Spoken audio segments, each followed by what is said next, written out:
Zerb. Zerb. Zerb.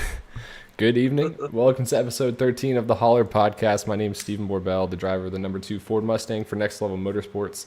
And I am joined by three people, one of which is a special lucky guest that we have tonight. We're very thankful to have him. But first, going to start off to my right. Richard, how are you doing this evening? I am doing good. I wasn't supposed to be here, so work got canceled. But hey, everybody, Richard Wolfsford here, driver of the number 56 Stinspelt Chevrolet for Limitless Esports. And on the other side, oh look, I went the right way. Holy cow! On the other side of Steven is Carl Pooler. Carl, how you doing tonight, sir? Hey guys, yeah, I'm doing all right. I wish my work would get canceled occasionally, Richard. But yeah, this is the driver of the 71 Chevrolet Limitless Esports. Below me here, you see our special guest, Isaiah Southerland, driver of the 24. Isaiah, you came onto the scene and were an immediate hit, but it's good talking to you, man. How are you doing this week? I'm doing good. Coming off a win, felt pretty good early on, and pretty hectic race there at Bristol, but also a pretty clean one there for a little while. So it was a lot of fun. So yeah, glad to be here. It took me almost 2 hours to get this camera to sort of kind of work. So I guess it's worth it. You've come onto the scene and you've made an impression in the 2 or the 3 weeks that you've been here. From a lot of guys and just talking with everyone, you've definitely made an impression. It's not a bad impression at that. It's a good impression of people that have talked with you or at least just gone on the track with you. You're a good competition each week, and it's good to see you break through and get a win so early on. So we're very happy to have you this week. Of course. Want to give a quick shout out to our sponsors, obviously Butt Kicker, Leader in Haptics, Sundance Pizza, Ideal Lease, and Descendants Trucks. We appreciate each and every one of y'all for supporting us and letting us do this every week in addition to our racing every week. But like you said, Isaiah, last week we were at Bristol for the Bristol. We were at Bristol for the Mountain Empire Animal Hospital 250. And you oh man, I completely forgot about that. When I made my paint that I had originally, I had spelled hospital wrong. And that was definitely on my end. But thank you for Richard and Carl. I think it was a couple of weeks ago. And y'all called it out immediately in a practice race. I think it was. I think it was Iowa. Apstel or whatever. Yeah. Hop style. Hop style. The animal hop style. That was definitely a user error on my end. But no. Your own mountain Teverarians. You can't talk to me Veterinarians, Teverarians. No, that was terrible. Back into Bristol. It was 250 laps. Last time we went to Bristol last season, it was race 2 of the season, of season 1. It was only a 200 lap race, and it ended up being, I think, 58 minutes or something like that. It was our quickest asphalt race of the season. And again, this was probably our quickest asphalt race this season of 1 hour and 17 minutes for 250 laps. A total of 6 cautions for incident. Nothing too bad for Bristol, honestly. I'll take that. Isaiah, you mentioned that it was pretty clean racing. For the most part, I want to say people were being friendly but pushing it when they could. Bristol was a little bit different this time. It felt like that you could race side by side and you really could battle for position. Last season when we came here, it was difficult. It was bottom line train for a lot of the time. But no, it was good and refreshing. And Isaiah, you came home first with your first victory of the season. Congratulations there. My second came off of some rough finishes to finally get second again. Feels good to be there. Just a little bit short. If I had a little bit more time, Isaiah, I think I could have gotten to you. But again, getting around you would have been a whole different story. Don't know if I could have done that. Dustin with a good run. Dustin Stallings coming in third. Adam Buzzio fourth. And then Jared Hughes top 5. Carl, walk us through your race. I saw you early on. You had a lot of speed, and I was really feeling good for you. I saw you top 5 for the most part, and don't know what happened. Yeah, I had a reverse Chicagoland. So you know how Chicagoland qualified really bad. Didn't do very good in the stages, but kind of eked out a top 5. This is the reverse. I qualified in 4th. Had really good speed, was saving tire really well. Honestly, I felt like Isaiah, if I could change the way I started my run. I may have something for you in the later part of the run, but I was always too aggressive, trying to get those spots and hold you off too early. So I think that was one of my issues. But yeah, then I think with like 46, 47 laps, so we had a restart, and I'm on the outside, and I think I was out of 2. For some reason, I was on the high side and got really, really loose and tried to correct and just slammed into the wall. It gave me a meatball, and it was all downhill after that. Went 3 laps down, and it was over. So it was. I'm glad I had a really good stage 1 and 2, but the finish was not what I wanted. I know I could have finished at least in the top 5, maybe even a podium spot, but it was a disappointing finish to a good race. Yeah, it's unfortunate to hear. You had tons of speed, and your qualifying run was great. And yeah, especially, were they cold tires when you had that restart? I think it was, because I think I came in for fresh tires, because I knew we were in a part of a run that had an extra set I could use. So I think it was a cold set of tires that I was trying to start out on. Yeah, I noticed that from time to time, restarting on the outside, I couldn't get to the throttle as quickly as I wanted to on those cold tires. It's unfortunate, but I know you were upset about that run that you had at Chicagoland in a way, just because you felt like you didn't deserve that kind of finish. Mm-hmm. Would you rather it have been a Chicagoland race where you didn't do well for most of it, but got a good finishing position?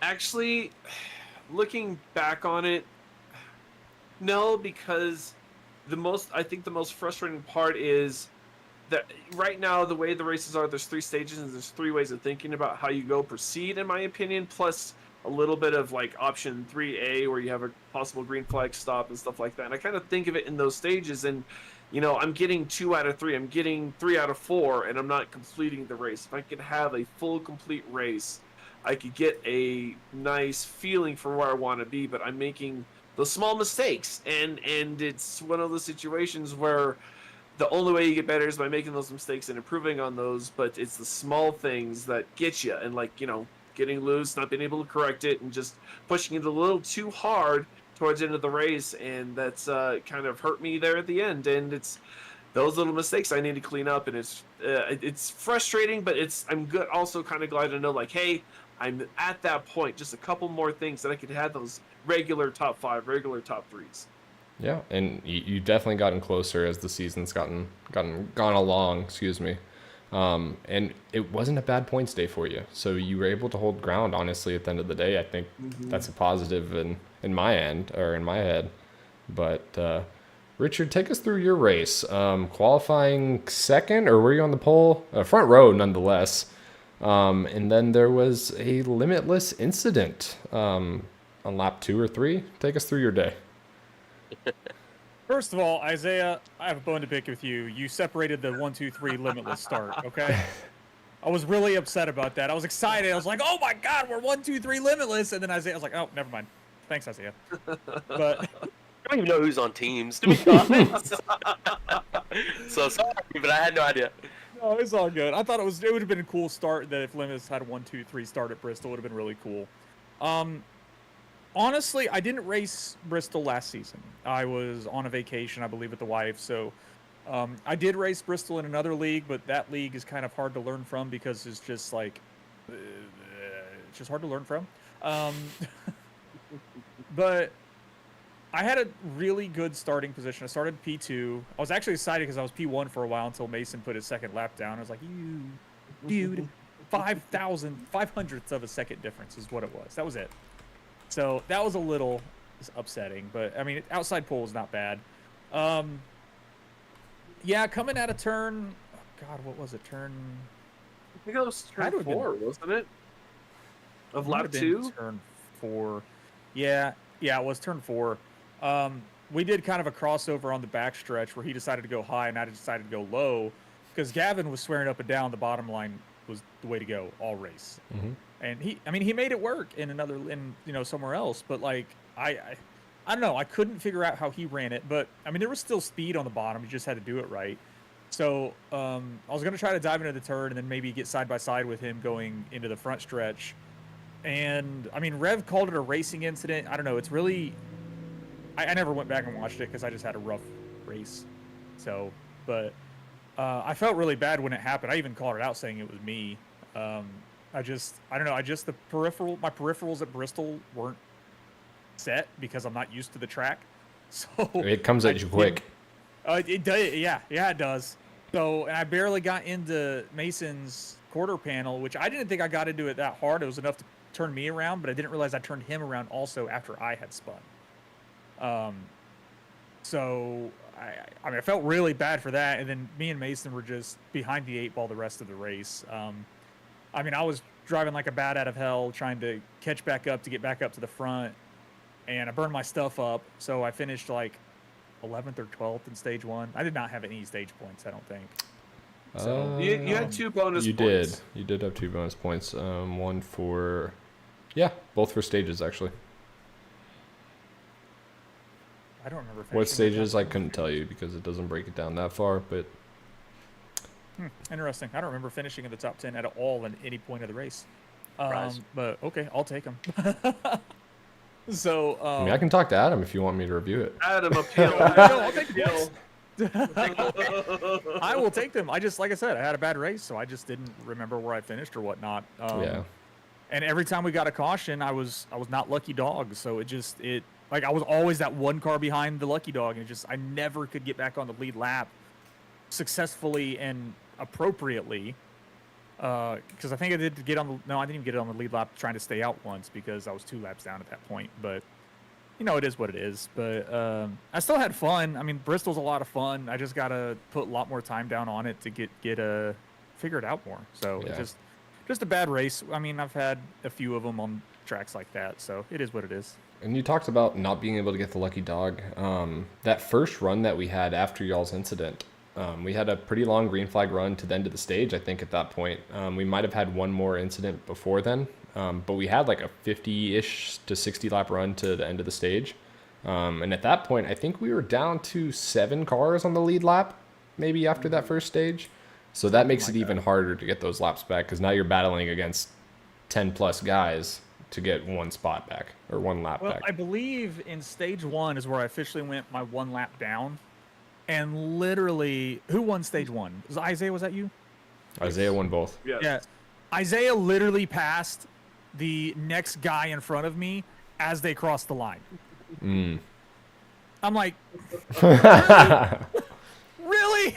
Like coming out of 4, he makes the pass on that guy to put him a lap down. I'm like, God dang it. I needed that. I just want to go fast.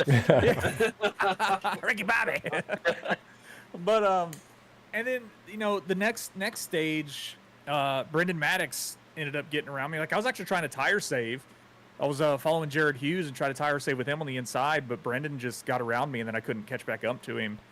And again, I got behind the 8 ball after that. I got involved with Evan Patinko once. Again, I didn't go back and watch it, which I should have because I thought I gave him enough room. I learned my lesson from Mason, but maybe I didn't. Because I don't even think it was on the broadcast either. I'd have to go watch. But and then I got into a situation with Zach King as well. But I mean, that one was weird because Zach was. I know he's learning. He's back. We're glad to have him back. We really are. Still internet issues, blinking quite a bit, but it's a lot better than it used to be. I will say that. And I feel like he just wasn't running up to the wall, and I wasn't expecting that. So we kept dooring each other a lot for about 3 laps, and then finally we just connected, and it spun him out. And I guess that was another racing incident as per Rev. So another 2 cars trying to occupy the same line kind of situations. But it was just a rough night. I don't know. I enjoy Bristol now that I've raced it twice. Just more practice. That's what I need to do. I mean, I think we could all use more practice each week, but I mean, life gets in the way, unfortunately.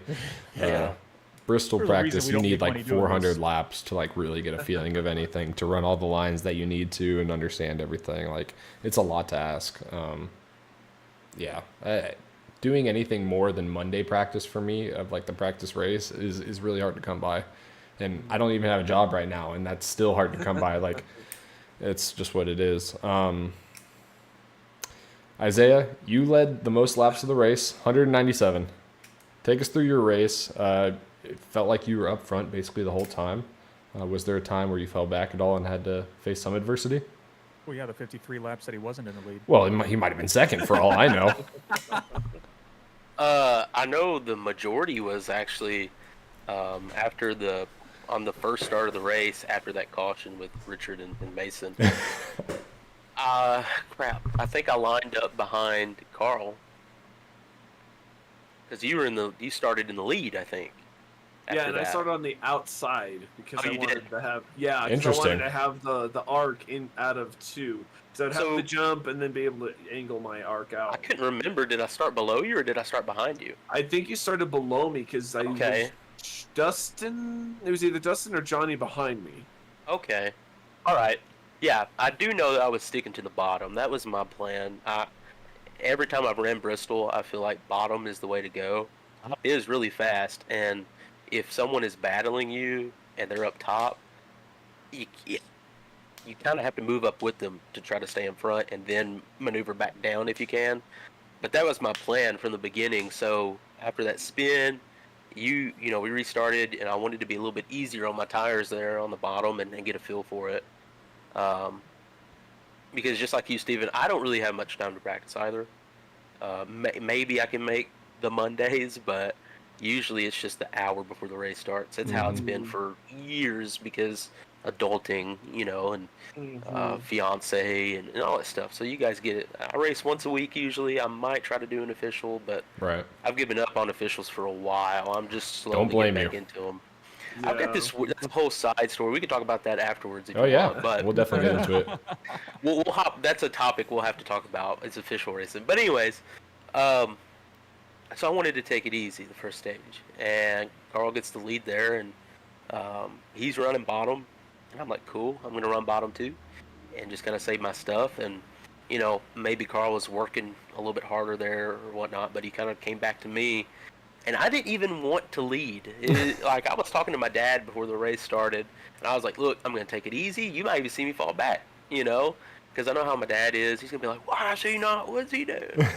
So, that's a race fan.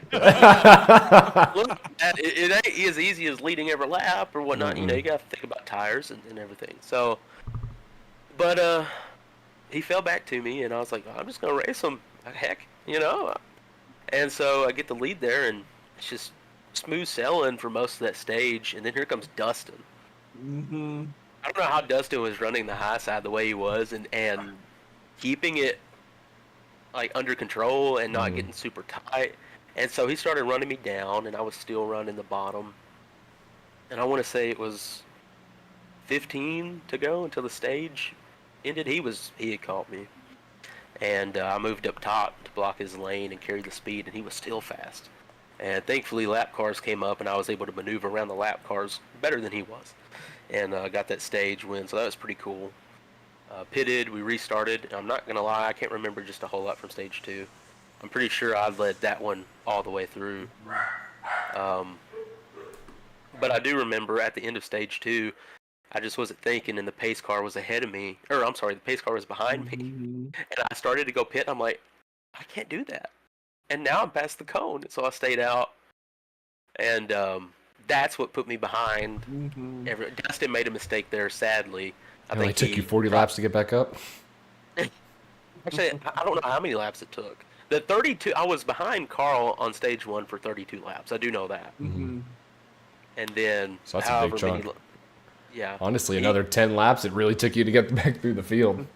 Yeah, so I think I came back out. It wasn't bad because so many people were lapped down, or not so many, but a majority. So I think I restarted on the inside, or I can't remember. It's hard to remember all these races, Oh, it is. Trust me. And trying to remember 20 different guys of how their race went is very difficult. Yeah. But I pitted, came out like 6th or 7th. I think I chose outside maybe. And that's when I learned, I was like, man, you really can't dive it off in the high side like you think on the restarts.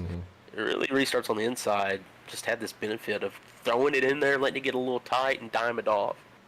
But yeah, I had some fun racing. Trying to get back up to the lead, and then I'm trying to think if it came down close at the end or not. I can't remember. I want to say Well, there was a 1.7 second gap between you and Steven there. You did have an incident with Johnny Wood. I remember you coming over comms and really apologizing to Johnny. He's like, you were really hoping to race him there and didn't mean to do that. What happened there? What went on there? well, I was talking about the end of stage 2. I couldn't remember if there was someone running me down or not at the end of stage 2. I don't know if you guys see that or not, but I couldn't tell I you. want to say it was Woods that was running me down there a little bit. Probably. Yeah, It seemed like y'all were battling all night. Yeah, if it weren't for Mason and them, I think there was a lot of us that were quick, and if they were to get the lead and handle their tires better, it would have been like a train, like a 7-car train, 8-car train. But he had it figured out there on the long run. I was able to maintain my gap of like a second or so in front of him. But at the very end there, which he kind of said it in Discord afterwards, he was throwing it in the corner really hard. Now, mind you, I was still running the bottom because in my head I'm thinking, once I get to 15 to go, I'm just gonna let it eat around the top. I want to save as much tires as I can and then just let it eat around the top with 15 to go. Well, here he comes running that high side, and I was coming up on the straightaway so he couldn't get there, and then coming down back up on the straightaway. And so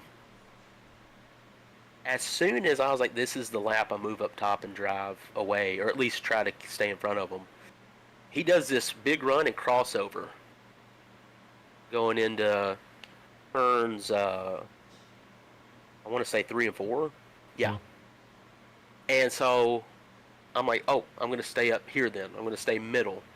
And so I stay middle, and I'm supposed to get that run, but he slides up just a little bit. And I'm like, ooh, I want to stay away from him. So I let off the gas so I wouldn't hit the wall. And that gave him momentum on the inside. That's where you see, like, I'm still behind him on the high side, on the straightaway, on the front stretch, and he's got this little bit of a lead. And he dives it off into turn 3. And I'm like, I'm just going to lift a little early and get right up on that wall and just shoot around him on the outside. And on the exit of 2, he heard clear, and he knew I had that run, but he probably was just like, if I can just move up real fast. And he moved up real fast, but here's my nose. Like, I'm here now. And so I felt terrible. I can usually tell when I don't have an ego where I'm like, that's definitely not my fault. Never it's my fault. I don't want that ego. I'll say sorry if I didn't even do it. And so I felt bad. He had run a really good race, and what he said in Discord there was those last couple laps, he was throwing it in there and downshifting to 4th, and that was his brakes. Yeah, that threw me off. Yeah, I've always never, you don't downshift to 4th at Bristol. You're going to burn your right rear to crap in like 5 laps.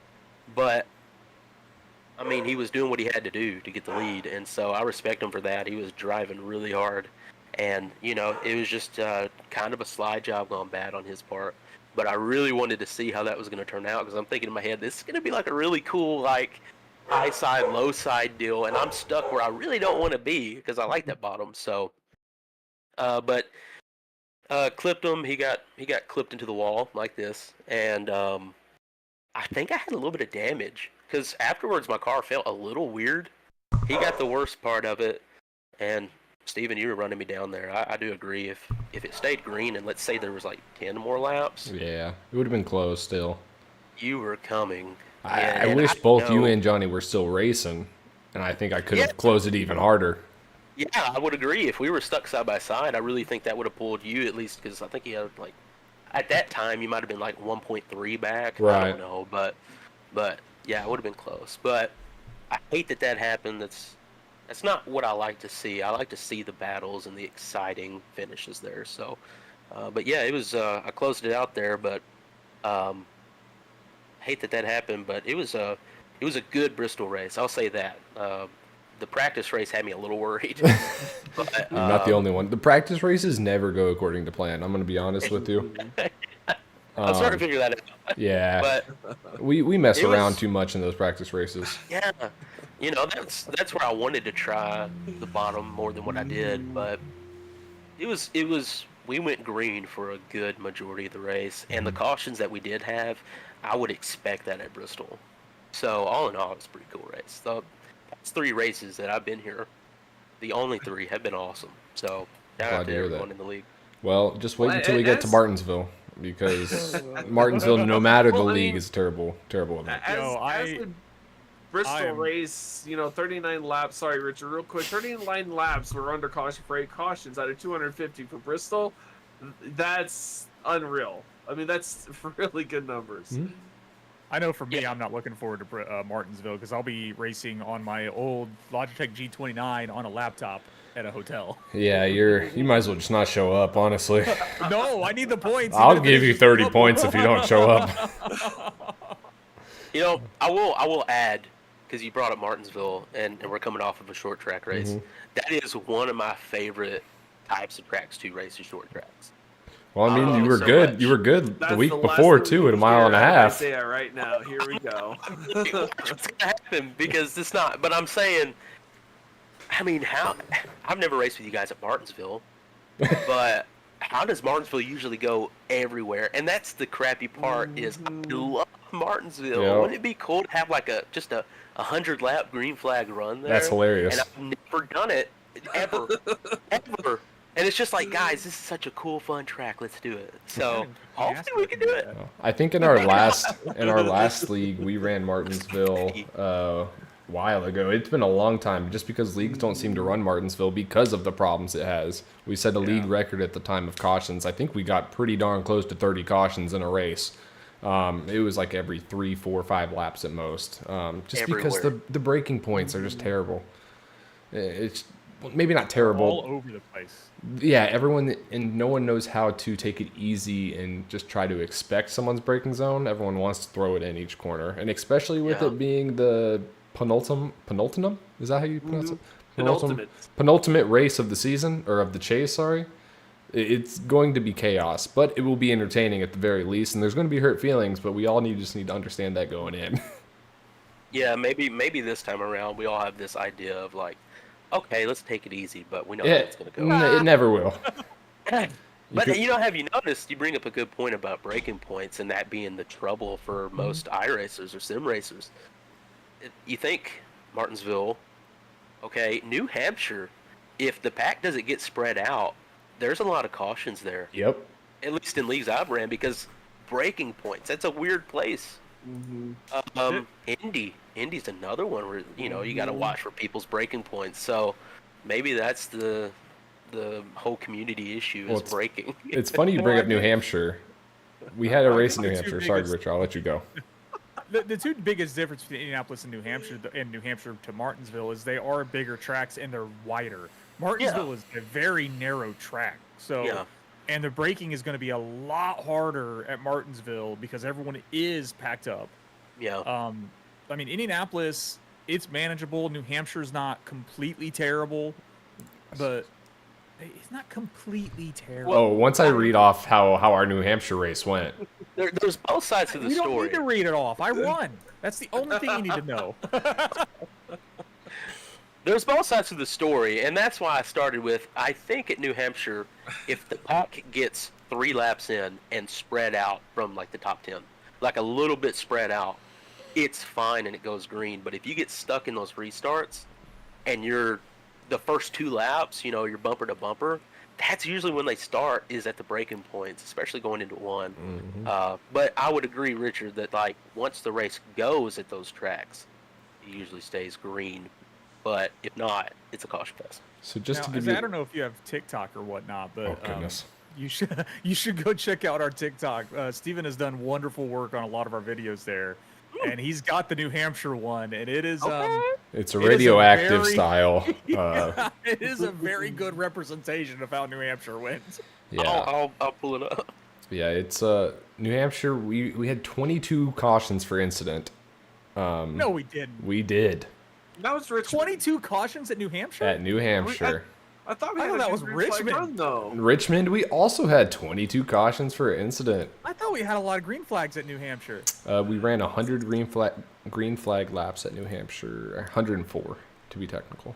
He's right, actually. 24 cautions for 72 I'm laps. not of feeding y'all lies 177. here. I mean, everything I come is stat based. We want it to be false, Steven. Sorry. I'm telling New Hampshire and Martinsville. I mean, Richmond is hit or miss. Sometimes I've had good races there, sometimes I haven't. But New Hampshire, I think it's the style of track of the braking zones that we talked about. They come into play. You have long straightaways and you have slow corners, so you have to be heavy on the brakes, and people don't know where the brakes are, or braking zones are, and everyone else's. We had problems in practice race. Few of us don't know where the brakes are.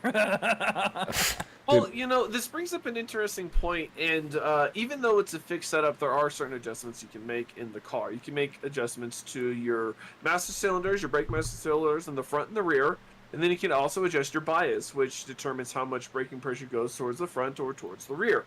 And with all these adjustments, a lot of the drivers will try and find something that works, and right off, almost like the default fixed setup, it locks up your fronts. If you put more than like 50% of brake in, it locks up the fronts. So you have, I feel like, even though it is a fixed setup, they take a lot of the work out of it for you.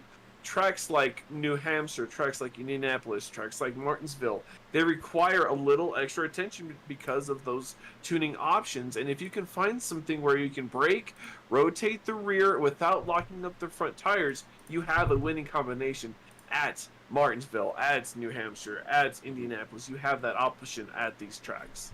Yep. Yeah, and it's just it comes down to practice as well. If we can, more people get in a practice race on Monday, we can at least have an idea of where people's braking zones are instead of going into it cold, and that can only benefit us. Let's not knock it. The past 2 or 3 weeks, we've had at least 13, 14, 15 drivers each week show up for these practice races. So even our practice races have had a humongous turnout, and gotta thank everyone. Isaiah, I've seen you there. In fact, I think our first time racing with you was at one of those practice races on a Monday night, and everyone right off the bat, I think you hit it off with everyone's like, dude, we like racing with Isaiah. This is going to be exciting to see what he does, and already with your first one. But yeah, these practice races have been really, really fun to see everyone turn out. So there's a lot of passion behind making these Tuesday nights better for the broadcast, and you can see it. Richmond was our worst race. We grew a lot from that race, and I think we're better for it. We're doing really, really well as a league and as an entire community, honestly, and it's good to see. Would you argue Richmond this season has been our worst race in both seasons combined? Yes. That's fair. That is fair. I don't know. My head just keeps going back to Martinsville with Wicked. When we ran it, that was the worst race I've ever been a part of in my life. And I'm really just wanting to make sure that we don't duplicate that. I'm trying to pull it up right now just to give some numbers from that race to how bad Martinsville can be. Jared Hughes saying Richmond was the best. Nobody cares about your win. Okay? Jared care about did my win in win. New Hampshire. You don't get to care about yours at Richmond. Oh man, Martinsville. So, with Jared's win, I also would think that he'd be higher up in the standings. wow. Jared, 7th place, buddy, Pew, with the pew. win at Richmond there. Come on, man. You could do better than that. You know what, though? I'm going to say this, and Jared is going to win a race in the chase. Watch. I mean, that's a very bold prediction. Oh, And real quick. He wins Yeah. a race in the chase. sorry, before you go Sorry, real Isaiah, quick. what was going on? Oh, sorry. Last time we were at Martinsville in Wicked, well, one of the times, and maybe this wasn't actually even Wicked. This was before Wicked. The race was 267 laps because of 4 green white checkers. There were 38 cautions. Wow. Yeah, we had It's like a 80 caution green flag every laps 5 totally. laps. But 227 caution laps. 184 Wow. caution laps, Holy and then cow, 80 laps man. of green flag racing. Yeah, that's how bad it can We are better get. than that, That's okay, how bad everybody? it can Martinsville- get. We really are. We really, really are. But Like honestly, I don't see us being worse than Richmond. I see us being better than Richmond. that was also with I- 28 drivers. So it's a little bit more we're getting drivers. up there in the 20s, so So- it's going to be interesting. But Isaiah, you were saying. Yeah, I just peeked over at the comments, and Uncle Gary said hello. So, hey, Uncle Gary. Hello, Uncle Gary. You are all our Hello, uncle now. Gary. We Thanks adopt for you. tuning into the Holler Podcast Yes, with Isaiah sir. Southerland. We are happy to have him and happy to have you tuning in and watching us. This is awesome. I love getting our audience involved. This is cool. Yeah, he's been watching my races for a long time, actually, and he about watches every one of them. So, I love you very much, Uncle Gary. Thanks for the support. We'd love to see it. When family gets involved, it always makes it more fun doing what we do. But with that, I want to go quickly. Any shout outs for anyone during this race? Any driver that you saw do really well or gave you a good run, etc.? Open field, whoever wants to take it. If not, I can take it. Everyone did really good. just like we talked about earlier, I'm really impressed with how the practice race was one way and the race went another. So everyone did really good. Carl, really good battle. Steven, you on 10-lap tires. I was like, how is he still beside me? Like, he's doing really good. So, yeah. And Woods. Mm-hmm. And Dustin. With you being a short track guy, Isaiah, I think, personally, in my opinion, I think Dustin is the best that we have at short tracks. Short tracks and saving tires. So watch out for him as fierce competition for short tracks, Martinsville probably included. He was very quick. I honestly, I'd love to have seen if he didn't have that pit road penalty. Mm-hmm. I'd love to have seen that. He was quick. He's really quick. You know, Steven, I got to give a shout out to your teammate there, Jamie Plord, Yeah. holding on to that last chase spot and putting a good couple of finishes together. He did really well a couple of weeks ago at. Honestly, this past 4-week stretch for him has been very solid. Yeah, I mean, has been. he even finished sixth, even without even stage points. He finished sixth in the race, just behind Jared Hughes, but in front of Brendan Maddox. So this is a good, strong run from Jamie. Evan, on the other hand, has had a rough couple of races, a rough season, really, and he's just trying to fight and claw his way into that last chase point. But if Jamie keeps up what he's got going on, he should be fine advancing into the chase in that last spot. Yeah, now you brought up Jamie, and there was a point where we had run long. Maybe it was stage 3, maybe it was stage 2. Don't really remember. But we had run long, and he went a lap down, and he was asking us if he should pit with us and just try to battle for his lap back or get the wave around and just be on old tires. And we gave him, like, at the end of the day, you're racing Evan. So I think it was earlier in the race because Evan was still in it. And he's racing Evan, and he decided to stay out and take a wave around, and I think he lost another lap or two. But he battled back, and he got his laps back and finished 6th, which was a great finish for him. He was super pumped out of it. So it's good to see him really turning around his season. I know he had a rough start. He missed a couple races too. But he's coming into form at the perfect time, honestly. So he could be a real threat here. Anyone else I want to look at? Zach King finishing 13th. I think that's a really good finish for him for coming back. He hasn't been here for weeks. Honestly, maybe since Daytona. I could be wrong there. This is only his second race in the season. So it's been 10 or so weeks since we've seen him. Ever since the Panthers won the Cup, he's been MIA. But He's been partying with the Panthers. he has been. But no, good run for him. Good to see that. I know Dakota was on an incident-free streak. He did get 4 incident points. I don't know if Rev included that in his incident count or situation, but another solid race for Dakota. Yeah, I don't have any more comments there. But with that, we can move on to Meatball of the Week. And so thankfully, Meatball of the Week brought to you by RevSimShop.com. And a big shout out to Rev. Rev is our race control and our good friend that we've known for several years, some of us at this point. And Rev has taken the liberty to make BRB Meatball of the Week stickers for every winner of the Meatball of the Week. I don't know if you really want to win the Meatball of the Week, but he is willing to, out of his pocket, supply you with the sticker if you are a Meatball of the Week winner. So big shout out to Rev. Big shout out to I Rev. hope it's a winner. It's a winner in my book. If you receive anything, you won it. Hey, stickers are always good. All right. Yes, they are always good. So yes, big shout out to Rev, revsimshop.com for all your sim shop needs. Button boxes. I believe he also has paints, and everything else. So check him out. We love him. Rev does at revsimshop.com. He does button boxes. He has paints that you can request with spec maps as well, along with race control that you can actually hire him to do for your leagues if you're looking for race control. So, but you can go to revsimshop.com to check out all of that information. Yes. If you're looking for a button box for your sim rig. Thank you, Richard. And it's great. I've got one, and it's awesome. Are you able to show us? Is it No. like bolted down? Yeah, it's fine. mounted. That's fine. Yeah. No worries. Hold on, But let me take my camera over. also, trading paint or trading pants.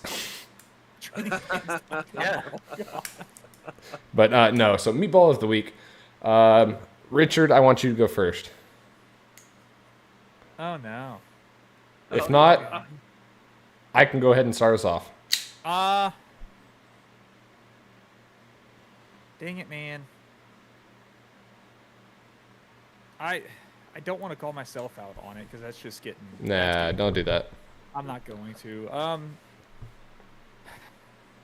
I don't know, man. I'm gonna say no hard feelings, but Carl, your wreck avoidance, man, it really gets you in the butt on this one. Oh man. And I think that is something that I don't know if it's something that you struggle with or it's just like the most unlucky situations all the time. Are you talking about the Evan and it- Patinko situation? I don't know. I just know Carl. Every time a wreck happens, I hear Carl go. I'm like, oh no. So I do want to point out, I was watching the replays, like, there's a reason I did what I did, and I was watching the replay, Uh-oh. and I saw the wreck happen with minimal smoke, and I saw people slowing up, and I wanted to go low, but Jamie was there. I didn't want to wreck Jamie. And Steven, you were behind me, and I couldn't go high because Patrick was already wrecking into Evan. He was there too. So I felt like to minimize whatever was happening. I feel really bad for this, by the way, for Evan. But the best thing to do was just to hit Evan and not really affect anyone going low because I did not want to spin Jamie out to cause an even bigger accident. So that's unfortunate. That did suck. And then I deserve this just because I did wreck myself at the end there. So yeah, that is well deserved, Richard. Thank you. Yeah, and not to mention that when you hit Evan, because I cut down below y'all, and I was going to barely miss it, and when you hit Evan, it shot him low, and then it hit me too. I think you're an acceptable casualty, though, Steve. Yeah, fair enough. I mean, Wow. I lead the league in incidents being involved in, of not my doing, but I just get not only involved that, in them. but you and I are racing for position for extra points going That's into true. the chase. So if I'll I talk get caught about in penalties something, handed I out. need to share it for you too. That's fair. Well, look, if we're explaining away Meatballs of the Week, I need to defend mine from last week. Go ahead. Nope. Last week already happened. All right. You heard it. You want to know my explanation? I'm an idiot. There you go. That is an acceptable explanation. We'll take it. Oh, dude, after that race last week, I literally got off my rig, and I just sat there and I'm like, I'm stupid. That's right. It was Chicagoland, and you didn't take any tires. I don't know. You didn't need I'm them. sitting like, okay, in and out as fast as possible. In and out Oh, as fast so as you possible. meant to not take tires. Okay, I didn't have them. Okay, I will say this. I unchecked them before we went green, Yep. just because I'm thinking 3.6 gallons of fuel. I'm probably just gonna shoot in there and shoot out. And during that, the end of the race, I was battling Mason so hard. I'm not even paying attention to Adam pit. Everybody started pitting, and here's me and Mason because I'm not pitting. I'm thinking, okay. It wasn't until I actually got into the pits and realized go, go, go, and I was like, oh, that's right, gas go. And then I get in the middle of turns 1 and 2, and I look behind me, and I'm like, yeah, he's got 2 tires. And so, I just made a brain fart. But we're doing this on our own, unless we do have like a crew chief or a friend or something. Which I don't think any of And us do. yeah, so sometimes you just get in that mentality of like, I'm just racing right now. So, but I explained it. I'm an idiot, and that's the explanation. Well, I will say, every once in a while, Next Level does have Gavin in there, being our eye in the sky. Not necessarily giving any advice, because half the time he disappears out of nowhere, and I'm like, hey, Gavin, what's the situation? And, Crickets. yeah. But, yeah, I mean, Meatball of the Week is tough sometimes, and you just got to own up to it, and you deserved it, Isaiah. You deserved it Yes, last no, week. I did. Carl, Threw that one away. who is your Meatball of the Week? Mine? Yeah. Did Oh. we go over that? Or is it? No. No, Carl? Carl, it don't matter. Carl. Yeah. Carl. Mine is actually going to be the 8th of Brendan Maddox, and that's only because he was driving like a car 1 lap down and trying to keep his lap and try and get that lucky dog. I know, Richard, you discussed earlier how you were battling Brendan. I think it was the end of the second stage. You guys were right there. And I remember being really, really frustrated because I'm trying to keep up with, because I think I was in 4th or 5th at the time, I was trying to keep up with the rest of the pack. But here comes Brendan screaming by, and he's a lap down. I'm like, dude, why are you racing me this hard? I am really struggling. And then I see Richard in my mirror, and he's racing me hard, and I'm like, Richard, what is going on? What am I missing? And Richard's like, dude, we're racing for Lucky Dog. I'm sorry. And I'm like, oh, my bad. I didn't realize that was happening. That was really frustrating. But at the same time, even though I give Brendan my meatball, it really worked out for him because he was able to finish on the lead lap, 2 stage points, or it's 2 bonus points anyway, and finishing in 7th. So even though it was frustrating for me as a competitor, it really worked out for him. He got his positions, got some points, and had a really solid run at the end of the day. So even though he has my meatball of the week, I'm going to give a hats off to him as well. Yeah, that was a funny situation when you were like, "Why is Brendan racing me so hard?" I'm like, "Dude, I'm chasing him down for Lucky Dog. Like, I wouldn't race you this hard normally, but that's my Lucky Dog position right there. I need that." And Isaiah, who are you thinking this week? Honestly, I had a front row seat to mine. He missed pit entry on opening. Oh no, I bet it's lap 1. So it's kind of, from my viewpoint, special request. It's going to be on 2 people, but primarily I'd say Richard. But from my viewpoint, in your defense, I say it's kind of a both situation. So like if lap 1 teammates and I just see both around and I'm like, the golden ticket, it has arrived. But no, seriously, it ruined, really, and not to make Richard feel bad, but I mean that Mason's race was done. After that, he just could not make it back. And Gosh, he had Richard. accident after accident.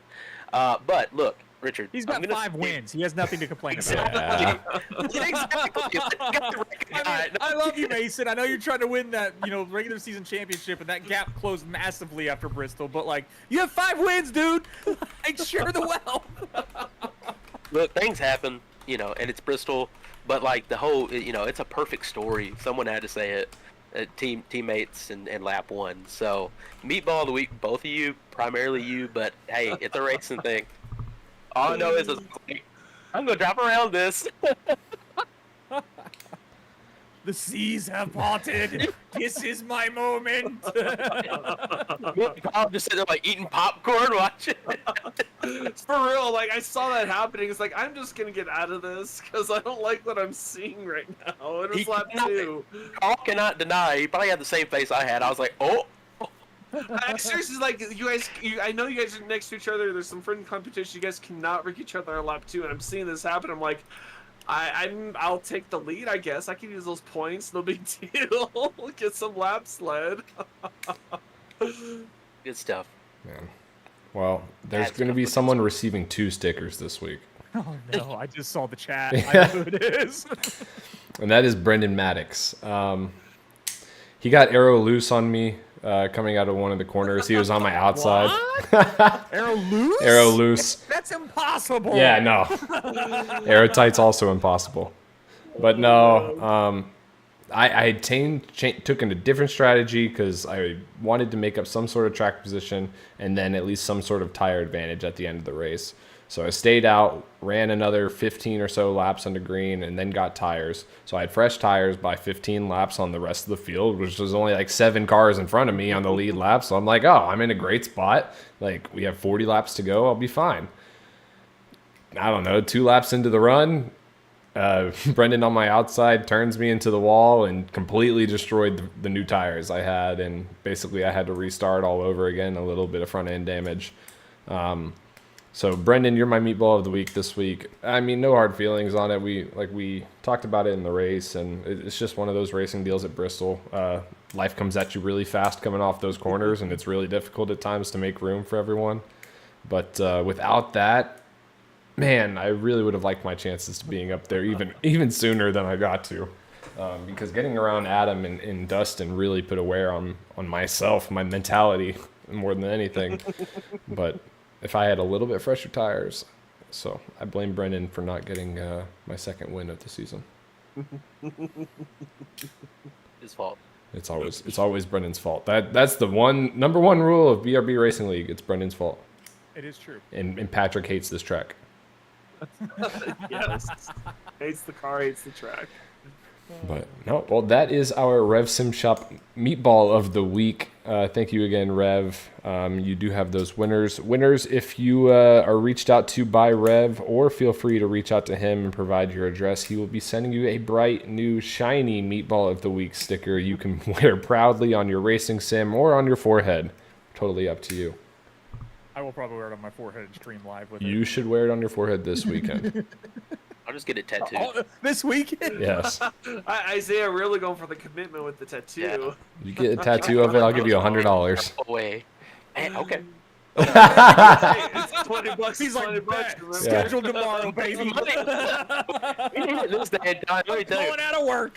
Hey, you know, Isaiah could probably make money because I know there's some tattoo shops around here that do like $40 Fridays, or if it's a certain size, they'll do it for $40. So he can make money here. He could. I mean, I'll even say I'll pay for the tattoo and give $100. Wow.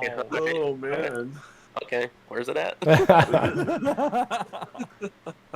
But with that, we will move into our standings portion of the episode. And for some reason, my images is not working. But I have the standings pulled up regardless. So our current standing situation is Mason Houseman remains in first, but his lead did shrink a bit due to his rough race. Adam in second, just a little bit behind. Sorry, I'm pulling up the actual numbers so I can see them while doing this, while my photos are not working. Adam is now only, what is that, 15 behind? Points. Yeah, that's actually manageable. That's substantial. Yeah, that's a big change. I don't know what the exact change was, but I think he was around 40 points behind. Going 39, into it. I think, what Mason was saying. Yeah, and there you go. And now it's only 15 with one race before the chase. That's still definitely possible to make up in that one race. Johnny Wood holds steady in third, 46 behind Adam, 61 behind Mason. And then myself in fourth, Carl, you in fifth. So the top five stayed very still this week. Points did get a little bit closer in some aspects. I think I was able to pull away from you just a little bit, Carl. A little bit more breathing room going into this last race. So that's good to see for myself personally. But sixth, Dustin Stallings moves up 2 spots from a good race. So from 8th to 6th this week. Jared Hughes remains steady in 7th. Richard Wolsifer, you dropped 2 spots from 6th to 8th this week.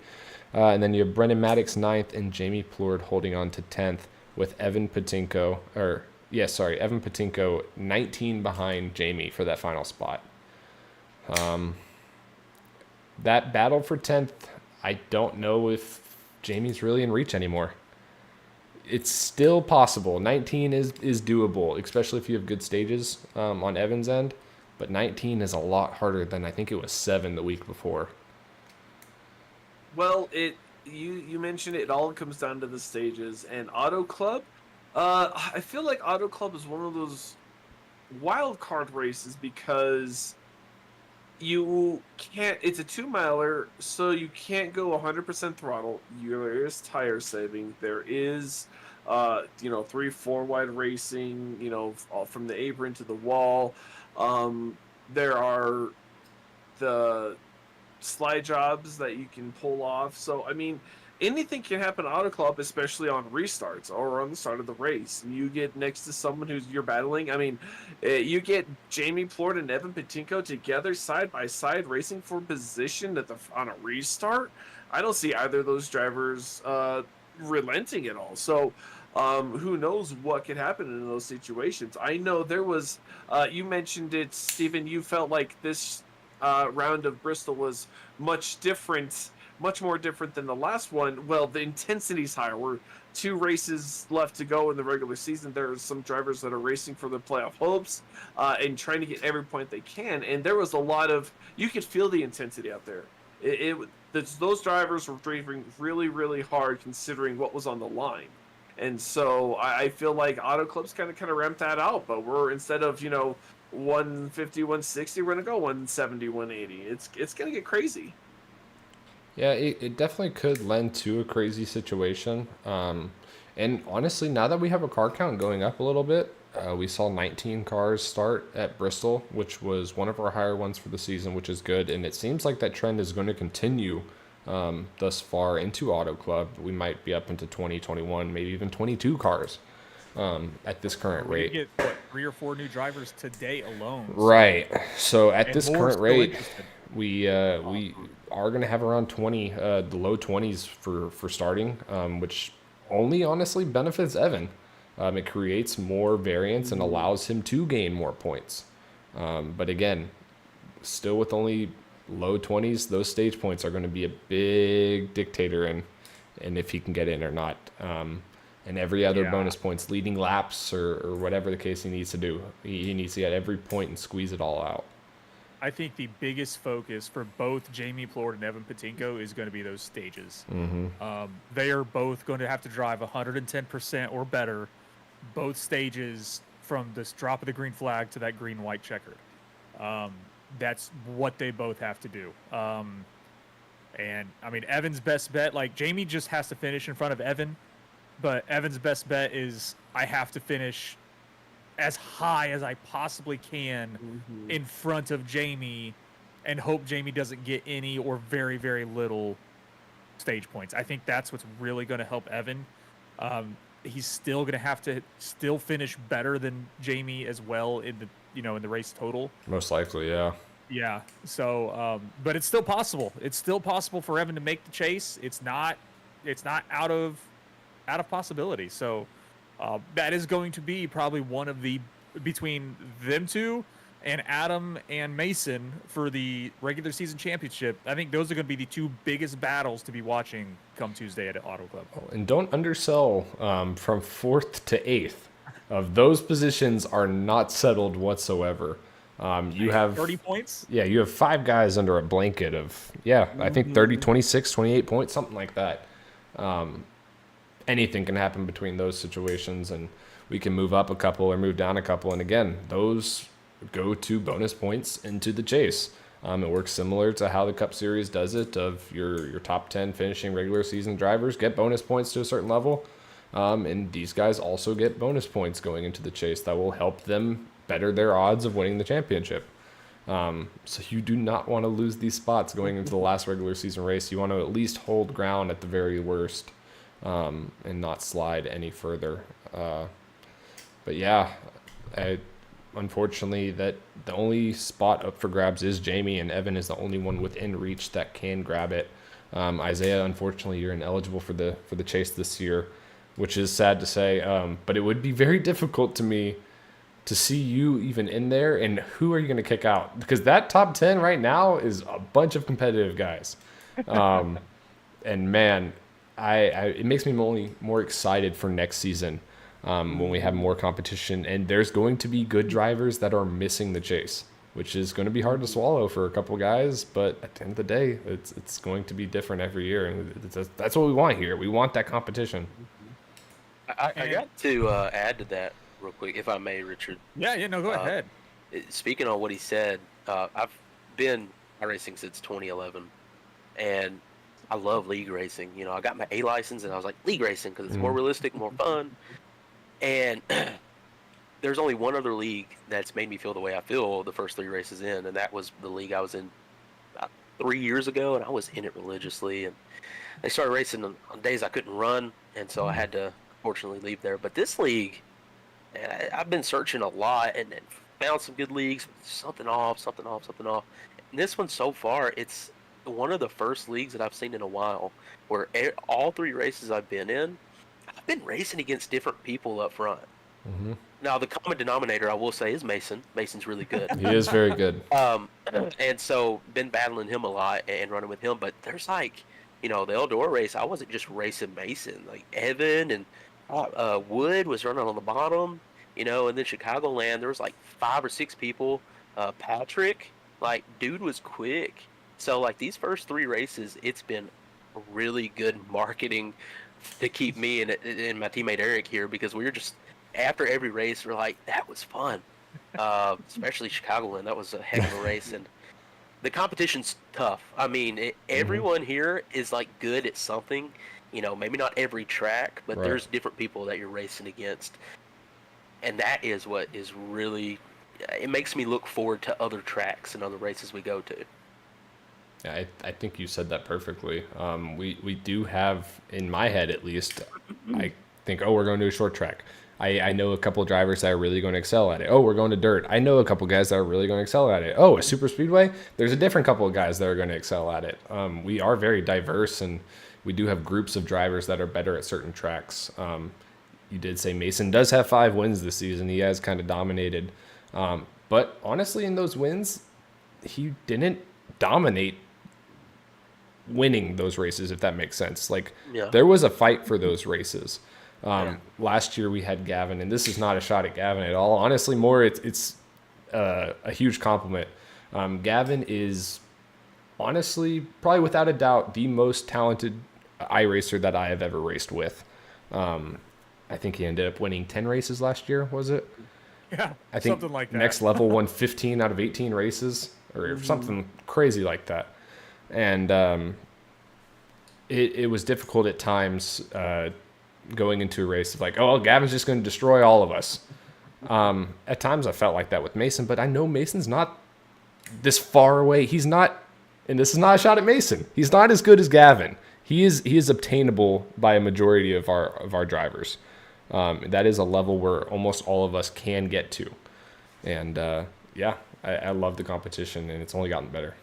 But even with Mason, though, Mason is very skilled, and I think he could be on the level of Gavin Definitely very could. easily. And since we're on the topic of Mason, real fast, just so everybody here watching or whatnot, or when you listen later, Mason's back in college, and Mason, in the next 2 weeks, he is going to be making his shot at the eNASCAR Collegiate Series.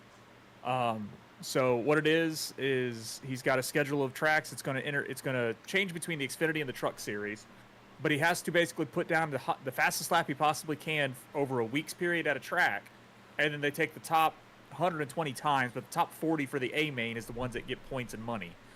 But he's going to be making a run at that here in the next couple weeks. So we're going to have to keep an eye out for that. We'll put out information on if he makes it and everything, and when he gets into a race, so everyone can watch as well. But so yeah, we got that. But also on Gavin's note, like Gavin, he is the best iRacer I have ever met.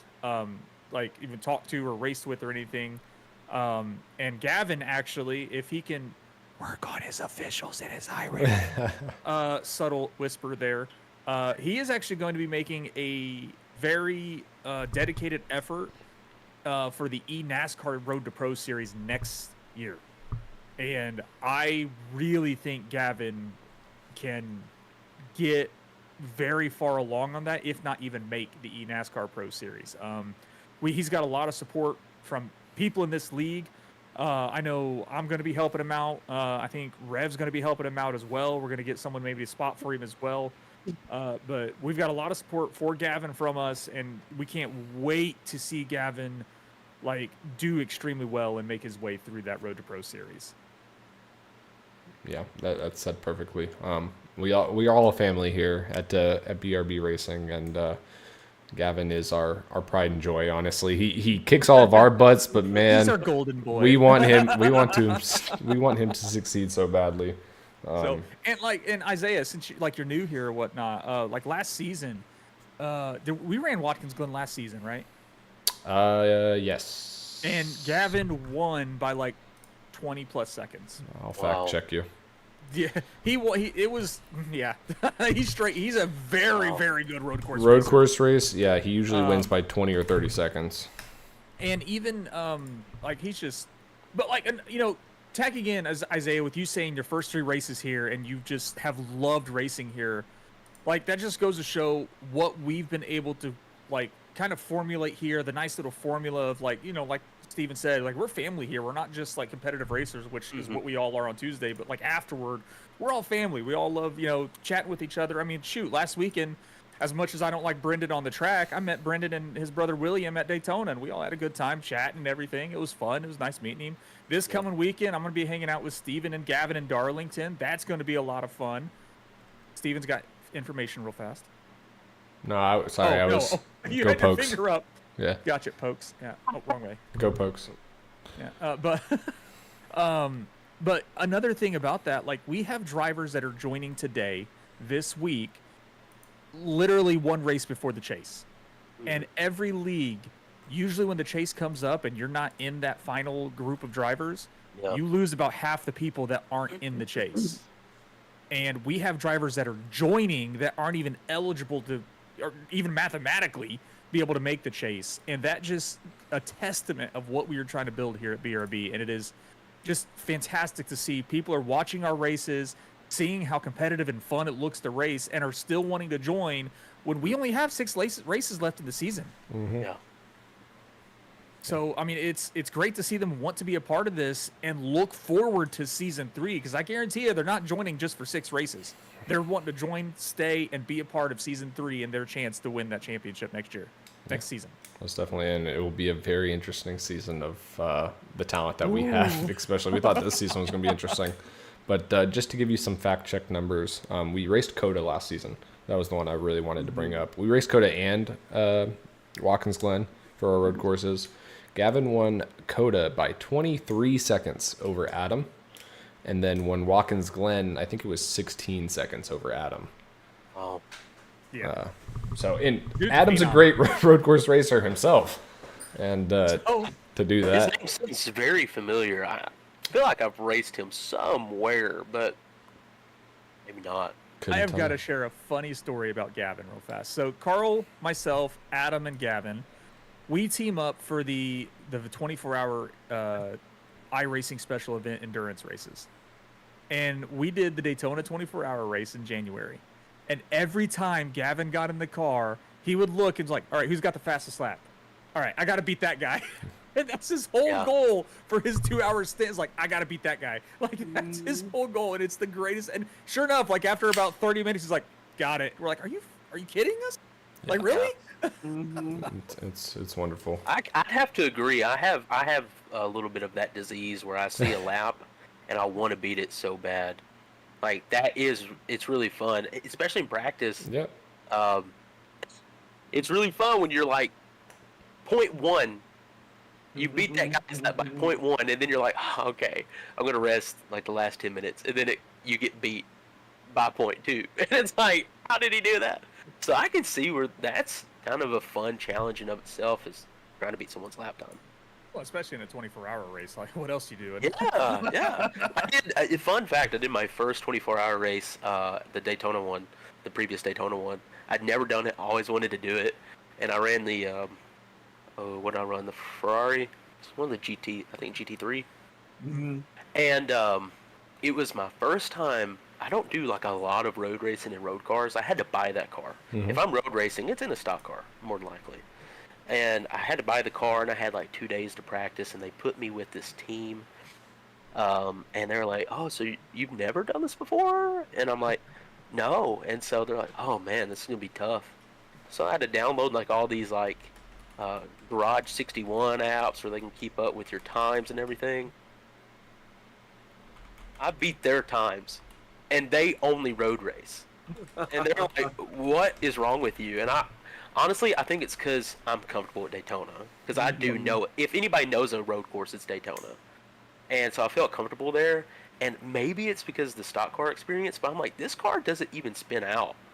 I feel like I can just mash the throttle. Yeah. And so we ended up doing pretty good. I think we finished, one of the guys overnight, like, fell asleep at the wheel or something. I don't know, something happened. But we ended up, I had like a really, I did the closing stint.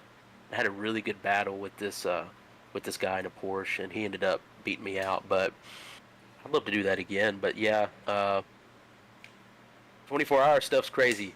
It is crazy. We have a couple guys here, Carl and Richard included, with Adam and Gavin do some endurance stuff here and there. And I've only done it one time myself, and it really takes a toll on you, especially those 24-hour events. But they are a heck of a lot of fun if you have the right group of guys, especially. Oh, yeah. But well, with that, I think that concludes our standings recap. I do want to give just a quick run through of. I know some guys we picked at the very beginning of this season. We picked our top 10, and we'll actually compare it next week. Just wanted to give everyone a quick sneak peek on that next week. But that is that, and we can move on to next week's race. Auto Club. Yes, Auto Club Track. indeed. It is a track, and I It have was a it track. somewhere. That's not it. Actually, before we go to that, we'll just a real quick overview of the team standings. So Next Level Motorsports does widen the gap over Limitless a little bit by 12 points now with one race until the chase. The team standings don't matter until the very end of the season. There's no chase per se for the teams. Like the top 3 teams make the chase. No. It's just bragging, right? It's just bragging rights. Limitless in second. Third is Maverick Motorsports, kind of on their own island. They would need a serious run to be able to catch Limitless or Next Level at this point, but still a solid season nonetheless. Redline Motorsports, the second Ford team. I like to call them our brothers, since we're apparently outnumbered on the track most weeks, but Redline Motorsports in fourth, holding steady with, is that 49 points? And then 21-20 Racing in fifth with 39 points, and Southern Mafia in sixth with 12 points this season. But yeah, that is our quick overview of the team standings. And next week, where is my photo? There it is. We are at Auto Club for the K1 Speed 250. Off the top of your head, Carl or Richard, do you know the laps or the stages? It is 125 laps. I was actually just That would make looking sense. at that today. All right, got it which was right here. Thank you. It is 125 total laps, stage 1 30, stage 2 60, and then the last 65 laps for the final stage at 80% fuel, 5 sets of tires, 1 fast repair, and 3 green-white checkers in an afternoon race at Auto Club Speedway in California. Richard, don't even try to make that last stage on fuel. I'm 65 not going laps. to. Not this time. No, if you couldn't do it was like the cutoff at Chicagoland was like around 55-ish, 56-ish. 50. 53, 54. 54. Yeah, Mhm. 54, Well, I think you did 53 was 54 in the practice race. I did 56 in the race. Okay. I did 56 laps without pitting in the race. Yeah, that is not going to be a thing at a Not 2-mile gonna track. happen at Auto Club. Definitely not at Auto Club. Keys of the race. Carl, I want to go to you on the keys of the race because I feel like you are very insightful with your keys. It is a tire-saving race. It is a wide track. There is a lot of speed, and really, The best speed you can find is what you're most comfortable with. And there are going to be those who run the quote unquote Larson line. I know Adam has already brought it up, and that is right up against the wall. And there's a ton of speed up there, but early on in the race, it definitely wears that right front tire out. So you have to be careful of that. The inside line, if you can apex it, you can do those slide jobs. It is a little slower. You don't have the momentum on the exit off, but it can potentially save those tires. The draft is going to be huge with such a big track. If you get so spread out, you're definitely going to want to be able to get that draft, get that extra, 3 or 4 miles an hour down the back straightaway into the corner. But you also got to moderate how aggressive you enter the corner with that extra speed. So it all depends on how you can save the tire. If it's a short run, man, you're going to see 3-4 wide racing. It's going to be wild. If it's a long run, those who can save the tire better on maybe even early in the run, because those restarts are so very vital for the track position. But if you can save those tires a little bit, during the long run, it's possible you can definitely find yourself triumphant. But it all depends on the flow of the race. Auto Club, I think, is a mix. You can have really long runs and then really short runs. It all depends on how the race unfolds. Thank you very much, Carl. I mean, I couldn't have said that any better myself. I think you hit on all of the key spots. And most likely, again, it really depends on the flow of the race, but it seems like we're going to have a green flag pit stop there. And that last stage, again, most likely, things can change. It's very important to make sure you do take those tires. Not to pick on anyone in here, but tires. Who doesn't take tires? Yeah. Needed tires. Definitely at this track. Yep. Yes. Definitely at Auto Club, but man, the next gen racing at Auto Club has been awesome. It's been so much fun. We ran it last season, or at least for a recruiting race into this season. And same with Michigan. Honestly, like Michigan and Auto Club go hand in hand for most part. They're honestly just both so much fun, and I'm really excited to get racing here. The crazy thing is they both drive completely different. They do. Like, same exact layout basically, but 2 completely different drive styles for them both. It's the wear out surface. And it's so sad, man. Like seeing did they race Auto Club this year? No, it was last year was the last race at Auto Club, and it was a dang good race. Like these next gen cars drive like Michigan and Auto Club so well, and it just sucks that California is so expensive on their property that just they couldn't fund that track, for what 2 races a year from NASCAR, and then the occasional maybe off race that some other league might run. But it's really sad that we don't get to see that track anymore. I mean, Auto Club is still going to be around, but it's not going to be the Auto Club. It's going to be some short bull ring style. It'll be interesting nonetheless. I'm excited to see what they do to it. It's still sad to see what we had with these cars at that track, and it's gone. That's very fair. But thankfully, we at least still have Michigan, and we'll get to see what it's like if Martinsville and Bristol have a baby. Is rumored to what the track's supposed to be like. As long as Adam and Julie stop going to Michigan and it stops raining. Okay. Oh, I thought this was going somewhere else. What? PG, Steven. Yeah. Come on. Sorry. Family friendly. Pause. Family friendly. But Richard, anything you're looking forward to for this race? Honestly, just some good green flag racing. That's it usually produces some pretty long runs. I say usually. Who knows what happens, especially with it being the last race of the season. I mean, especially that middle 4 through 8 set of drivers, and you have Dakota and Evan and Jamie that are racing as well for that last spot, and then you have Adam and Mason racing for that regular season championship. Like there's a lot that can happen. People are going to be racing probably a little more above their skill, a little more above their mindset, and it's going to be a wild race, and I'm excited for it. I'm excited for the new drivers that are coming in. That's going to add a little bit more drama to everything. So that's going to be interesting. It's just, I don't know. I'm really excited to go back here to drive this track. It's a really fun track to drive. Like we mentioned, like in season 1, we raced Michigan. which Carl and I like doing 2-tire strategies that don't work, but It could have worked. It could it could have worked. Daggone an Adam.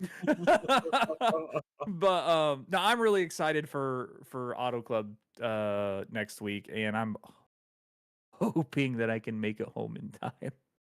You know, Oh, goodness. it's interesting to Yeah. bring that up, Richard, about we did get a couple more drivers today, and they are looking to race and have a good time at Auto Club. And that brings into the factor of you have drivers on the outside looking in, looking to get those points. And then you have these fresh drivers, technically not eligible for the chase, and they're have that probability of getting those stage points, getting those race finishing points. And Isaiah, as a driver in one of those positions, how do you approach a race like this, knowing you're not really going for the long term, as it were, but you're also have to balance that short term win and gain. So how do you go into a race like this?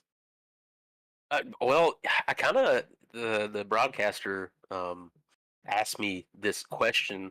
I think after stage one, sort of like that. He's basically like, hey, how are you going to race these guys tonight? With people trying to get in the playoffs, and there's so many points involved.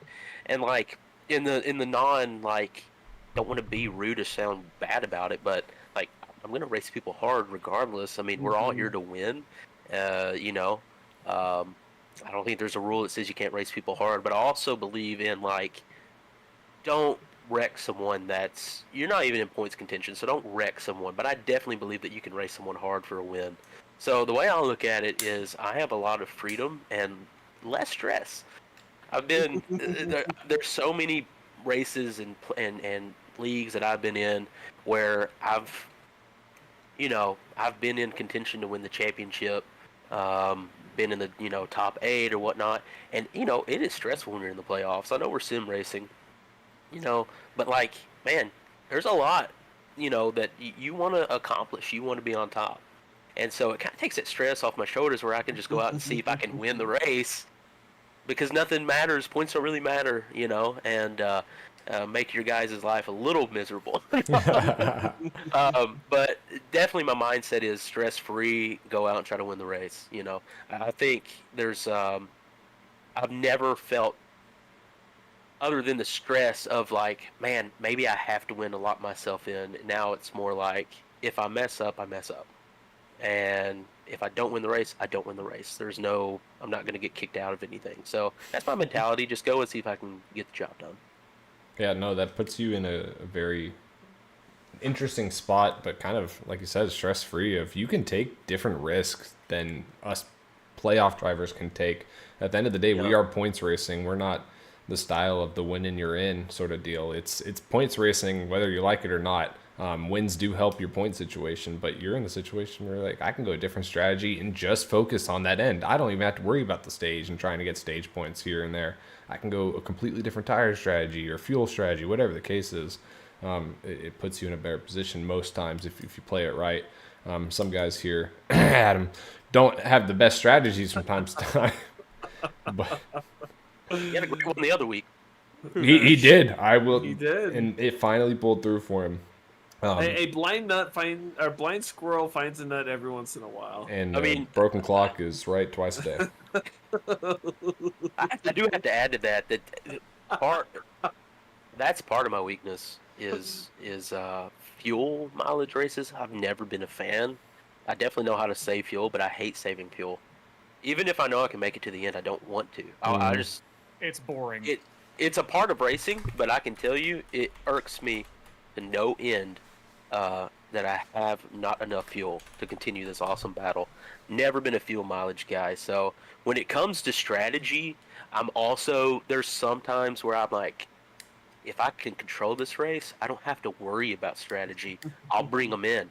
Mm-hmm. And that one guy that did try something, I'll just run him down, Definitely I was on the wrong end of it last week. Again, I don't know what I was thinking, but, you're right. It does give me the mentality. It gives me more options, but I will say sometimes with more options in front of me, I freak out. So I probably could shoot myself in the foot.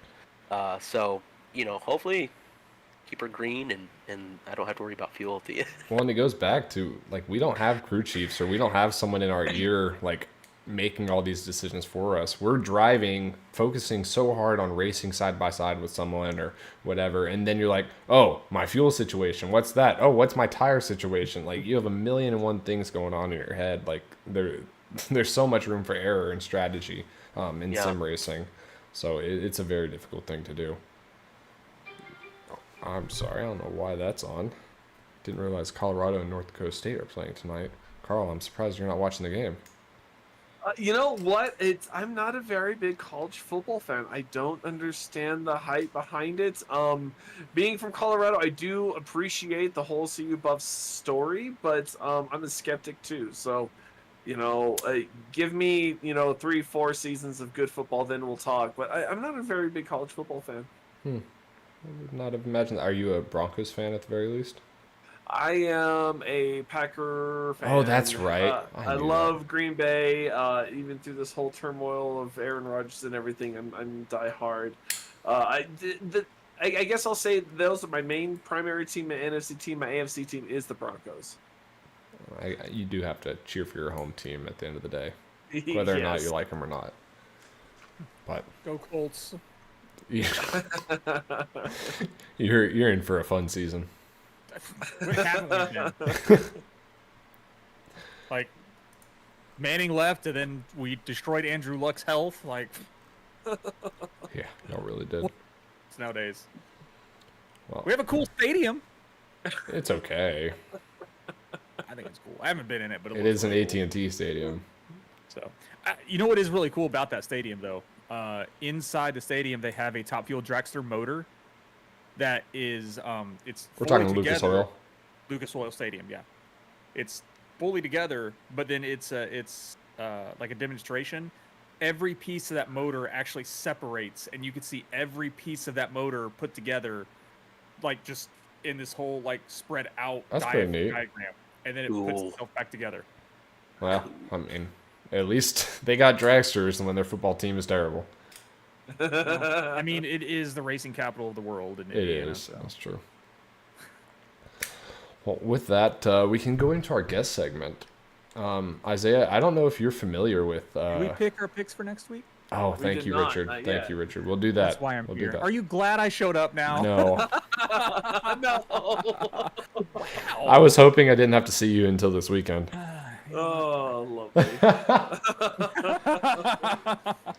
Well, our picks. Isaiah, since you're our guest, you can make our pick for who you think is going to win first this coming week. Ooh, I mean, I still haven't learned everyone Yeah, yet it's tough for that you. well. No pressure. And every Throw me three. into the fire. Let's go. He's our guest.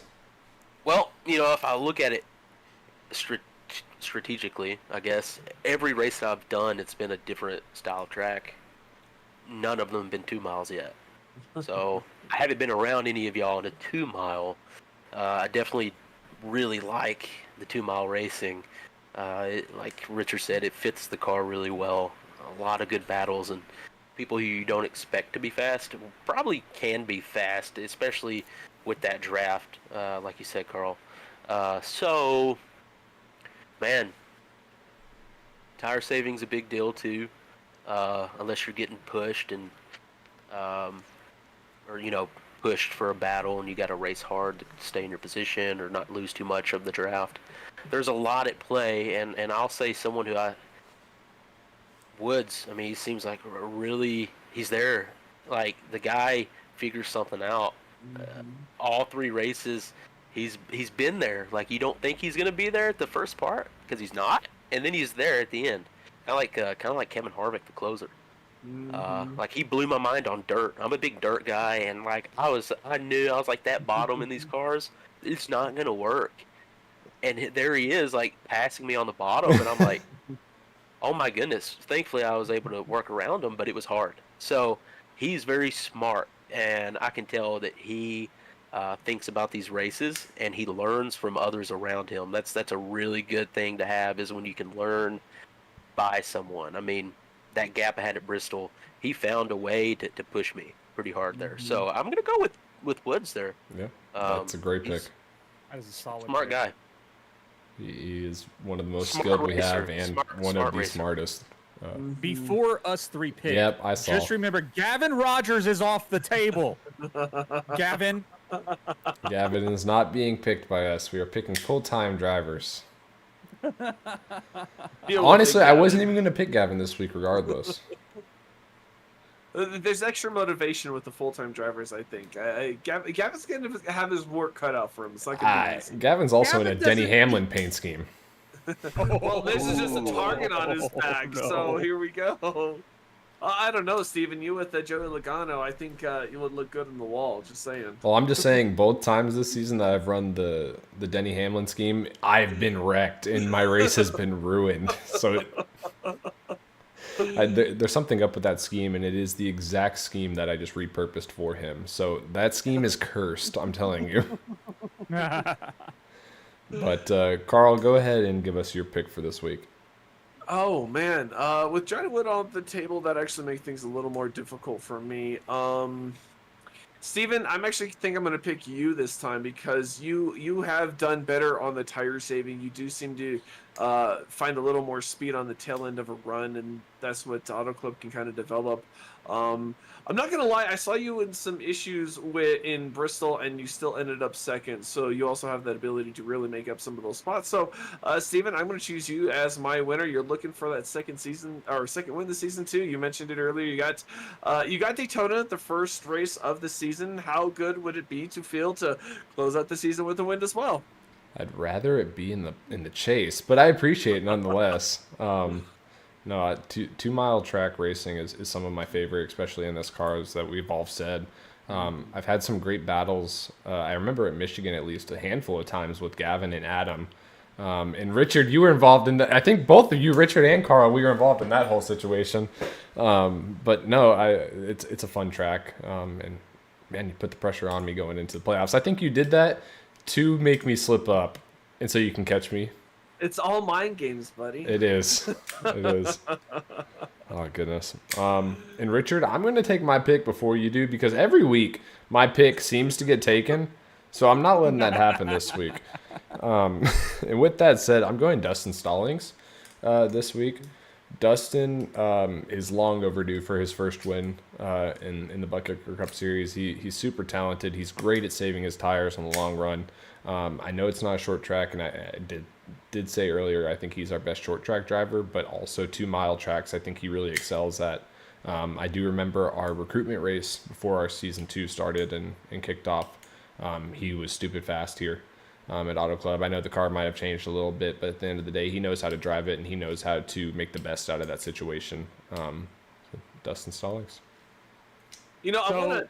Or sorry, real quick. I want to add on Dustin Stallings before we move on. Is I was watching the replay of the Bristol race, and he got third, and he even brought up his incident at New Hampshire and how he kind of had to take a step back, rethink how he was racing, how he wanted to be racing, everything like that. And he did hit on that regret of not having that first win, but the incident at New Hampshire kind of made him focus. And yes, he's not gotten that first win, but he's pumping out really good finishes. He's doing really good lap times. And again, shout out to Dustin.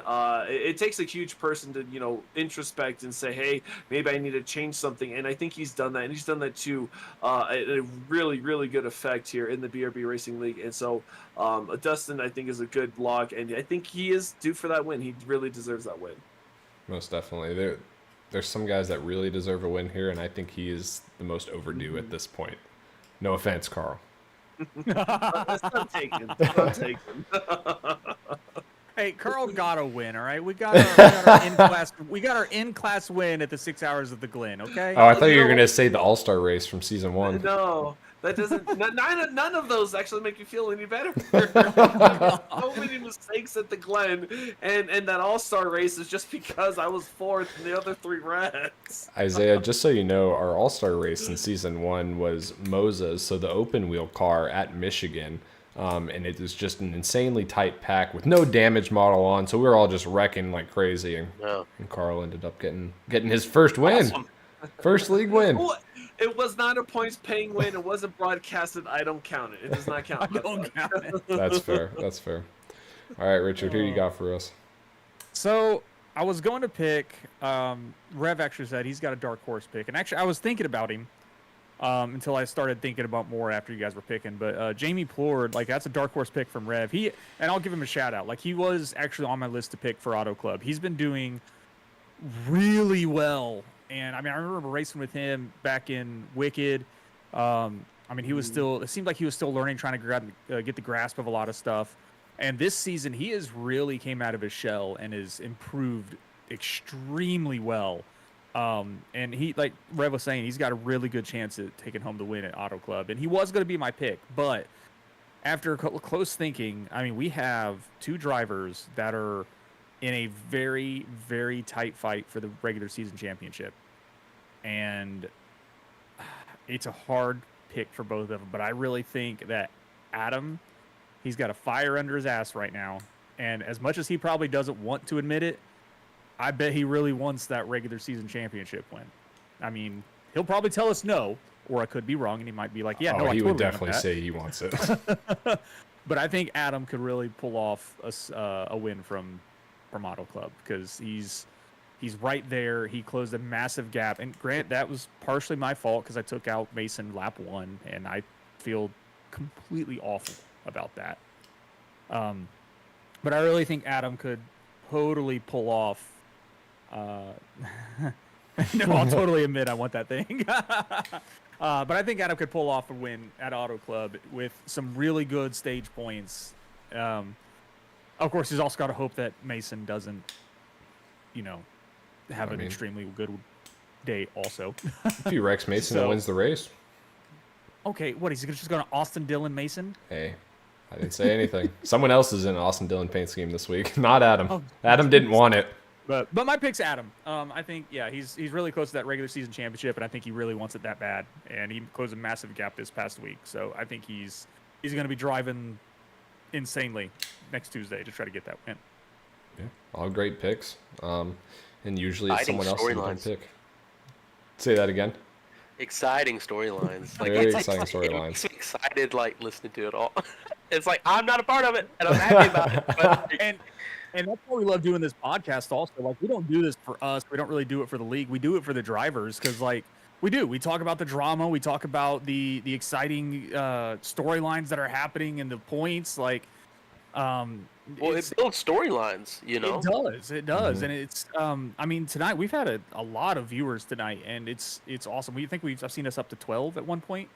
So but aside from that, like I love that everyone likes tuning in and watching this and just listening to us talk about, the race that just happened and what we got coming up with the points and the next race and everything. So it's a lot of fun doing this podcast for the drivers, and to have the kind of storylines we have for this season is insane. Like, there is so many close races. So, like, I mean, we have 3 main storylines right now coming into Auto Club. We have the 2 drivers in the chase for the regular season championship. 4th through 8th are trying to fight in that 30-point gap to find out who can get the highest, position there.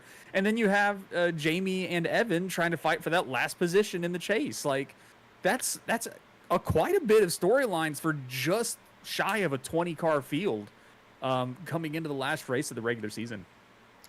Yeah, and y'all bring up great points. Of this podcast was created for storylines and to give back a little bit more and create more immersion for the drivers in our league.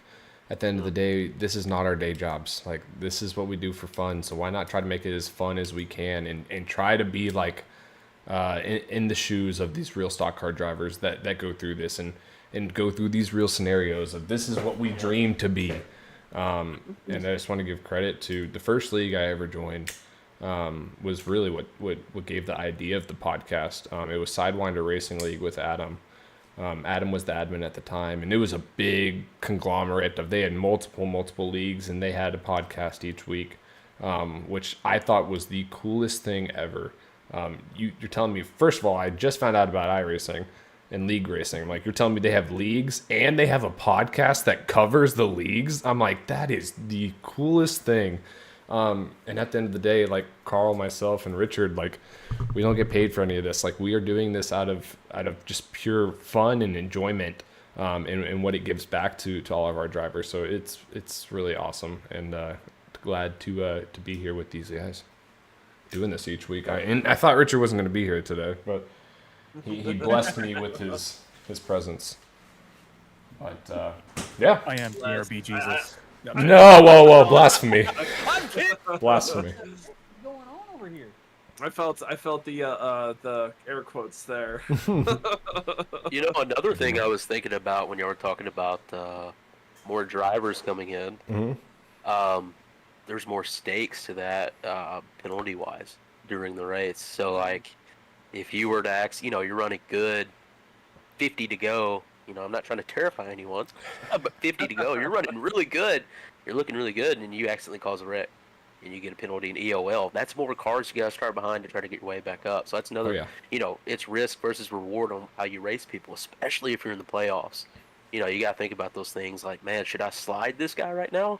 Should I wait 2 laps to see if I can just pass him, where I'm at? So, like, the more people that join in, it rains on people's parades, just because if something were to happen, you're the one that gets penalized more, and you got to go to the very back. So, and that's great another point. thing to think about, and something that we've talked about a lot this season. Of the driver count wasn't always where we necessarily wanted it to be so far in the league's history. But at the end of the day, we've been growing slowly with a core group of guys that are great racing and that you've seen these past 3 weeks. We're all respectable for the most part, and we all are around each other for the most part. I mean, there are going to be incidents here and there. It's racing at the end of the day. But we've built that core group, and we've always brought up stage points were so crucial. When you only have 15 cars on the track, you can only get 15 points at the end of the race from 1st to 15th. Those stage points, you can get 20 points on top of that. And with more cars, not only having to pass through more cars if you get an EOL, but now stage points aren't as important. They are still very important, but now you can get 20 to 25 points at the end of the race difference, which adds so much more competition and so much more parity at the end of the day, which is wonderful. Well, let's add another layer to that. We talked about it. We've the core group of these, 12, 14 guys have been together since season 1. We've gotten to know each other. But Isaiah, you've been here for 3 races. Eric's been here for 3 races. We have a couple new guys that joined today. So we don't really know how each other drives around each other and how we do in traffic and everything like that. And Isaiah, you showed up first race at Eldora, the practice race, and you started ripping laps and started putting up fast times. Like, oh, well, great. This is one guy I'm going to have to keep an eye on. I have to notice and watch how he races. How does he drive? How does he pass? How does he do in traffic? And now there's more cars to have to think about that, to have to focus, okay, how is he going to drive around in this position? How is he going to drive around on a restart? And again, it's Steven, like you said, it adds more parity, adds more of that complexity to the chase itself, and it just adds a little more excitement for the viewers and all the racers on the track. It's going to be really exciting and really fun to see how it shakes out. Yeah, it gets me really excited for season 3. I know we're still far away from season 3 at this point, but Adam has led us and the admin team recently of getting everything kicked off for season 3 and everything really getting into full force so we can get set up for that, so we don't have to worry about it later on. But man, it's gotten me really excited over these past couple days. But with that, Isaiah, I don't know if you've ever tuned into the Holler podcast before, and I don't expect you to have, and I'm not going to be offended if you haven't. However, when we do have a guest on, we do a segment called the Sundance Pizza Sit Down, and I'm going to ask you a handful of questions. Feel free to not answer any if you think it's too personal or anything like that. Feel free to answer as much as you want. Are you good with that? Yeah, I'm cool. I have been watching the podcast when I found out, but I tune out. I like watching when I'm headed home from my fiance's house or something, and That's then I'll fair. tune out and go to bed. So I haven't heard this segment, so I'm nervous. Well, hey, no need to be nervous at all, except for the last Be question nervous. is very difficult and very personal. But Jeez. to get us, Deepest parts of your personality. And you get we judged reveal. very well. oh yes, that last question make or breaks a friendship to me. It does. Let me get this back up there. There we go. All right, so our first question, Isaiah, where are you from and what is your day job? It's kind of a lumped together question. Like, what do you do on the day-to-day and such like that? Yeah, so I am born and raised Northwest Tennessee. Have moved around counties just a little bit, but it's Northwest Tennessee. So primarily, I've grown up in a place called Martin or Union City in Martin, Tennessee. If you're looking at a map of Tennessee, it is the far left corner, Mhm. bordering Kentucky and Missouri there. So currently, I live in Land between the Greenfield, lakes? Tennessee. Huh? Is that the round the land between the lakes or whatever it's called? We're a little bit away from that, but Okay. yeah, not far off, not far away at all. Yeah, we are 3 hours. If you're familiar with Nashville, we're Never heard of it. about 3 hours west of Nashville, so that's where Okay. we're at. I live in a town called Greenfield, Tennessee. It's very small, and it's just like how you think of Tennessee. It's a lot of cornfields, and that's it. A lot of cornfield and beans and Save-A-Lots and small theaters Save-A-Lots. and a lot of fast food restaurants. So that's where I'm from. And then my job, I work at a place called Savant Learning Systems. I've been there for a while now, almost 7 years, and it's a job.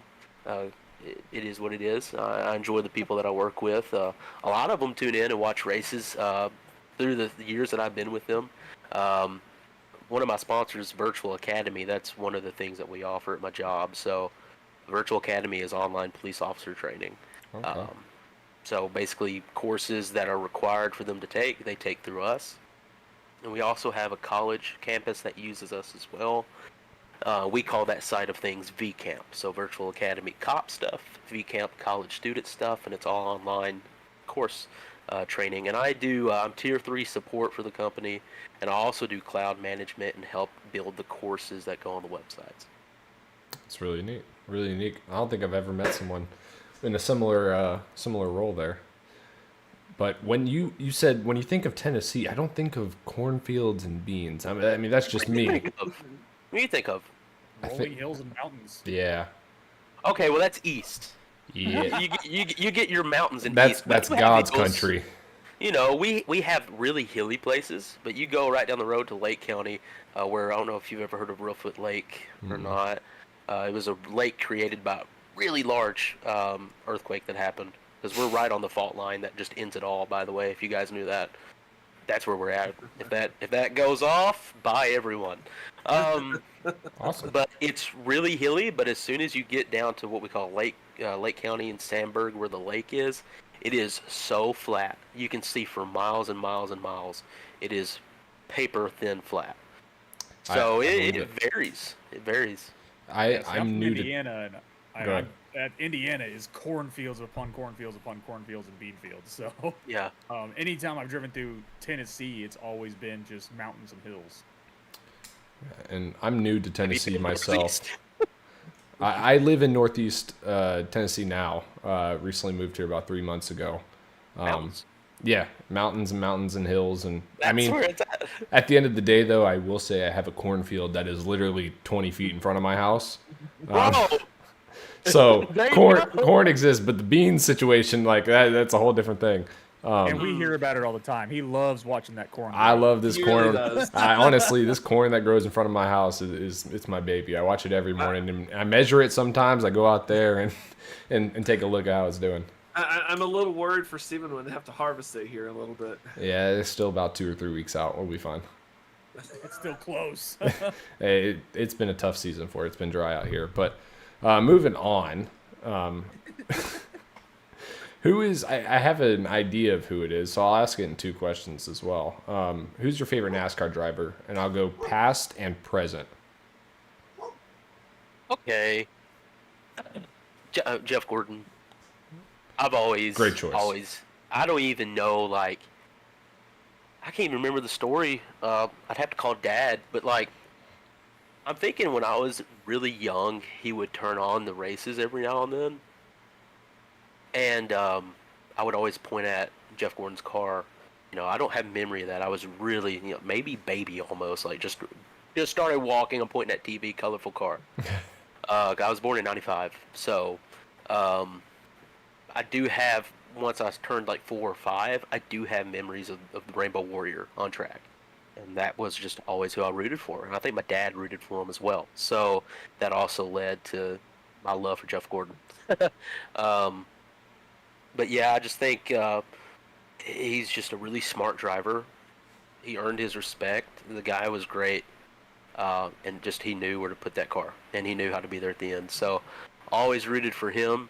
Um, and current, I mean, it's cliche, but I'm a Byron boy right now. I like Byron. I like the whole story of how he supports sim racing, and I don't want to say he started from sim racing, but he got the knowledge, that he claims helped him a lot in motorsports. So big Byron fan, and just love that 24. I'm pretty sure Byron did start racing in sim racing, and once he started getting good at sim racing, that's when his parents got him a go-kart. So his roots are sim racing, and that's and I agree with you. That's the reason why I've followed him. A lot of people are like, "Oh, you're just a bandwagon Byron fan." It's like, no, I've followed him in eNASCAR all the way up through the Trucks Xfinity Cup. Like, well, I can promise you, I have been a fan of him even when he wasn't winning. Like we all know, he was in that phase where he had like little hints of greatness. But I mean, if you looked at his stats, there was a lot of people saying like, "Hey, the way he's trending, he's actually got some talent," and we're seeing that now. He has been in a little bit of a lump here lately, but he's got talent and he knows how to get the job done if he's up front. What is the statistic? I think it takes about 100 races for drivers to get their first win in the Cup Series at this point in time. We're looking at like Larson, Elliott. I know we're still waiting on Ty Gibbs, and I think Harrison Burton was right around 100. It was 98, right? 98. Yeah, like exactly. 98. So. It's very weird. 98 for Elliott, Larson, Byron, Harrison. Yeah, like it's weird that 100 is the magic number. It seems to be, at least. But no, I mean, those are two fantastic picks, and I'm glad to hear you say that. And it's not someone like Tony Stewart or Joey Logano. I have some respect for Tony. There's glimpse, but you see, him and Tony, there was a big rivalry with him, with them back in the day, and so I didn't like Tony for a while. Neither.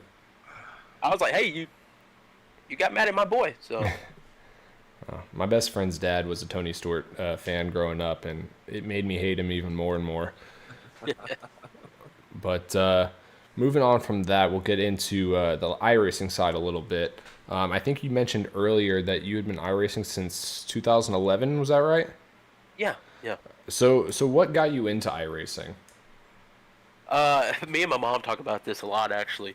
So growing up, I was the PS1 kid, right? I'm going to try to make this a little bit shorter so I don't spend 20 hours talking about this, but racing is such a huge topic in my life. You guys get it. We all sim race, and there's a reason why.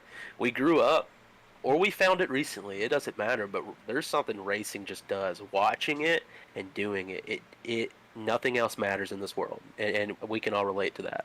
So growing up, I, of course, went to the dirt tracks every weekend with my dad. My uncle raced street stocks on dirt track. Me and my dad still religiously go to the dirt tracks almost every weekend. Lately, busy, money, the economy, but we always try to go to a handful. So growing up, I was always into racing. And what better yet to do it in my room on my PS1. And so I always had the best racing games, the NASCAR Thunder and Rumble, all of those. And then you got your Need for Speeds and stuff like that. I was always like a race car driving game player as a little kid. And so over the years, just wanted to race in real life, and that costs a lot of money.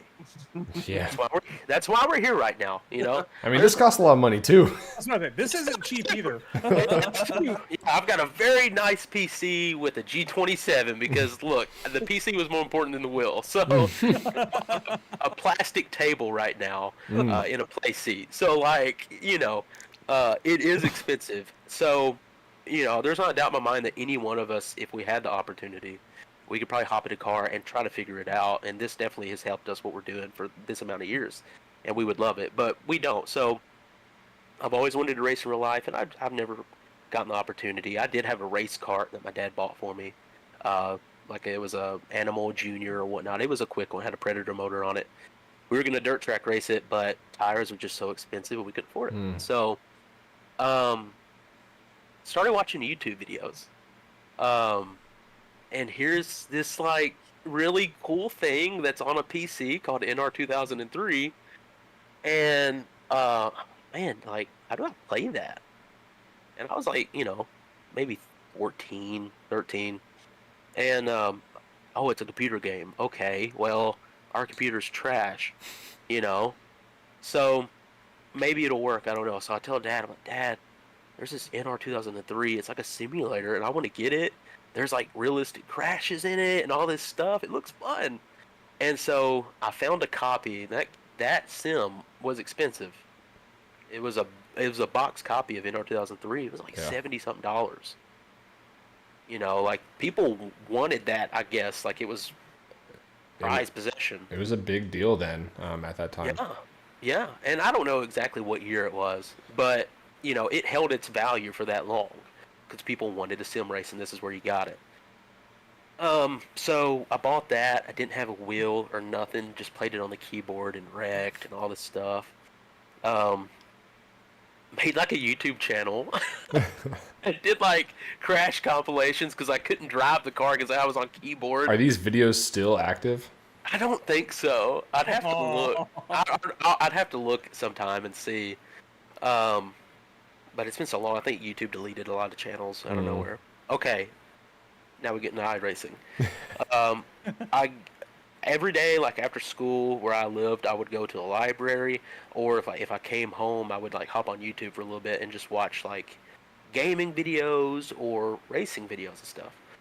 And I saw like iRacing, and it was a simulator, and I was like, this kind of looks like NR 2003, but it's not. Something called iRacing. And it was 2011. I'm pretty sure I had like a sleepover with my cousin and a couple of friends. They stayed the night before, and they went home. And when they went home, I had been thinking a plan, like, man, I gotta get this iRacing. I don't have money. I gotta ask my mom or my dad. And didn't really have a good computer at the time, so my thought process was I'll use my sister's laptop. And so I'll go in the living room. My friends had just left, and I'm like, hey, Mom, there's this thing called iRacing, and like, hear me out. And I did get a wheel at this time too. I totally passed over that. I got this GT wheel, the Logitech Gran Turismo wheel. If y'all ever? Yep. That was my first wheel. That was my first wheel. And so I was like, I can use my wheel on it, and it's a simulator. I've heard NASCAR drivers use it. Can I please get it? I think it's like only this much for like 3 months or something like that. She's like, sure. And so that day, she let me use her credit card. I didn't know at that time that my name would be my mom's name. I was Patricia Southerland. There was no mom's name. I was Patricia Sutherland for like years. Oh, that's awesome. I raced on this laptop, my sister's laptop. It wasn't a good laptop either. And I had this table set up, and I had to stack books up and set the laptop on the books and then mount my wheel so I could race. And, I remember running street stocks at Charlotte, and like people were blinking in and out, and I realized it was from the laptop. So finally, I think my parents finally got a computer that could run it pretty good, and I raced on that for a while, and then I started doing officials and stuff. So that's my story of how I started on iRacing. It was kind of a long one, but it always makes me happy to talk about. No, that is awesome, and that is hilarious that you raced as your mom's name. I remember sending an email to iRacing, and I was like, "Hey, I'm not my mom, but she pays for it. Can I get my name changed?" And they were like, yeah. They did it. So, Piss.tv, if you watch these, I really hope in one of the races soon that you just give a shout out and say Isaiah Southerland, formerly known as Patricia Southerland. Oh man, oh, that'd be classic. Oh I'd my love goodness, to hear that. Definitely gotta clip that. Yeah, that's lovely. But so continuing on to iRacing, you've been doing it long enough, so I'm sure you have a good answer to this of what is your favorite track to race in iRacing and your least favorite track. And that doesn't have to be stock cars. I know you said you primarily race stock cars, it seems like, but totally up to you. Man, that's a tough one. I've never ever thought about that question, but I will say my favorite track, watching it in real life, it's always been Martinsville. And so that kind of goes back to like I wish we could have a clean Martinsville race Yeah. in any league ever. It's so cool to watch those cars. I'll never forget. I love the camera angle where you see them standing up and then they get on the brakes and set down. Standing up, setting down. Ever since I was a kid, my favorite part of Martinsville. So, I missed I would that. have to say Martinsville is my favorite track to race at. Okay. But at the same time, it's not because it doesn't ever go good. So I'm going to go safely and say Kansas always is fun. Kansas, Kansas, Kansas. Okay. Worst track. I don't want to say road courses because I actually like road courses. Let me think about this for 1 second. Just give Oh, me you're 1 good. second here. 1. Boo, no one likes that person. Give me 8 seconds. Give me 8 seconds. Don't start counting, Carl. You know what? Why? You know what? I like the track. The race never, ever goes well for me, and so I kind of dread it. And every time I go there, I kind of forget what I need to do, and that's Pocono. All right. So I'll say Pocono may be, it's either Pocono or Dover. And Dover's a tricky one. Dover's weird. That was a tough one. Yeah, I like Dover, but there's something about racing it that's kind of weird to me. But yeah, Pocono would probably take the cake.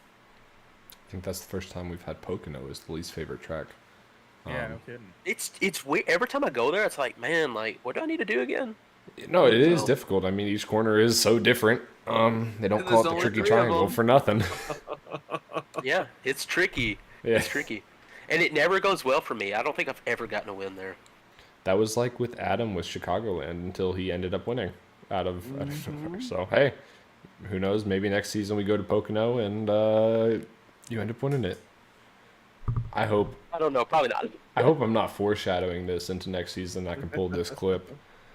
But all right, we only have 2 questions left. This next one's easy. I have a feeling I already know the answer, but I like this question just because it lets me understand a little bit more about the drivers and why they choose their number. So your number's 24. Give us an idea of why you have 24 as your number. I guess Jeff Gordon. That's the That's a good simplest answer. thing.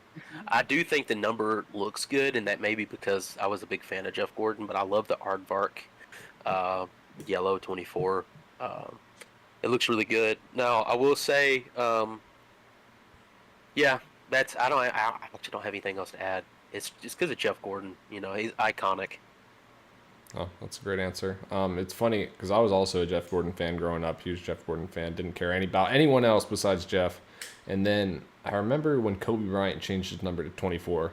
I was instantly like, I'm a Kobe Bryant fan too. He likes Jeff Gordon as well. Like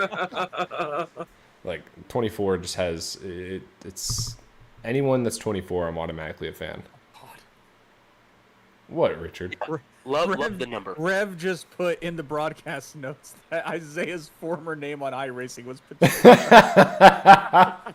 Thanks, guys. You That's can hilarious. thank our fun favorite, awesome race control revenger for that one, Isaiah. Brought to you by Thank you. RevSimShop.com. Thank you, Rev. Thank you, Rev. You know, I will say a number that I do like as well. I don't know if it was taken or what. I usually am not 24 in leagues, or I hadn't been in a while. I'm actually usually the number 1. And the only reason why I like it is one of the leagues, the one I was talking about earlier, the Sim Racing Unleashed. That was like my family league. Okay, like we had really good competition like this one. There were guys that like ex-Coke Series drivers and stuff, and Oh, it wow. was so competitive. And I never forget it. There's this guy named Mark Whitley. I don't know if y'all know who Mark Whitley is. I know who I do Mark know that Whitley is. name. I've driven with Whitley's- Mark Whitley. Mark Whitley's a heck of a driver. Mm-hmm. Me and him had a huge rivalry in that league. huge rivalry, and I'm gonna go and say it wasn't friendly. It was not a friendly rivalry. But I was number 1 in that league, and he was number 77. And the only reason why I was number 1 is because all the numbers that I wanted were kind of taken.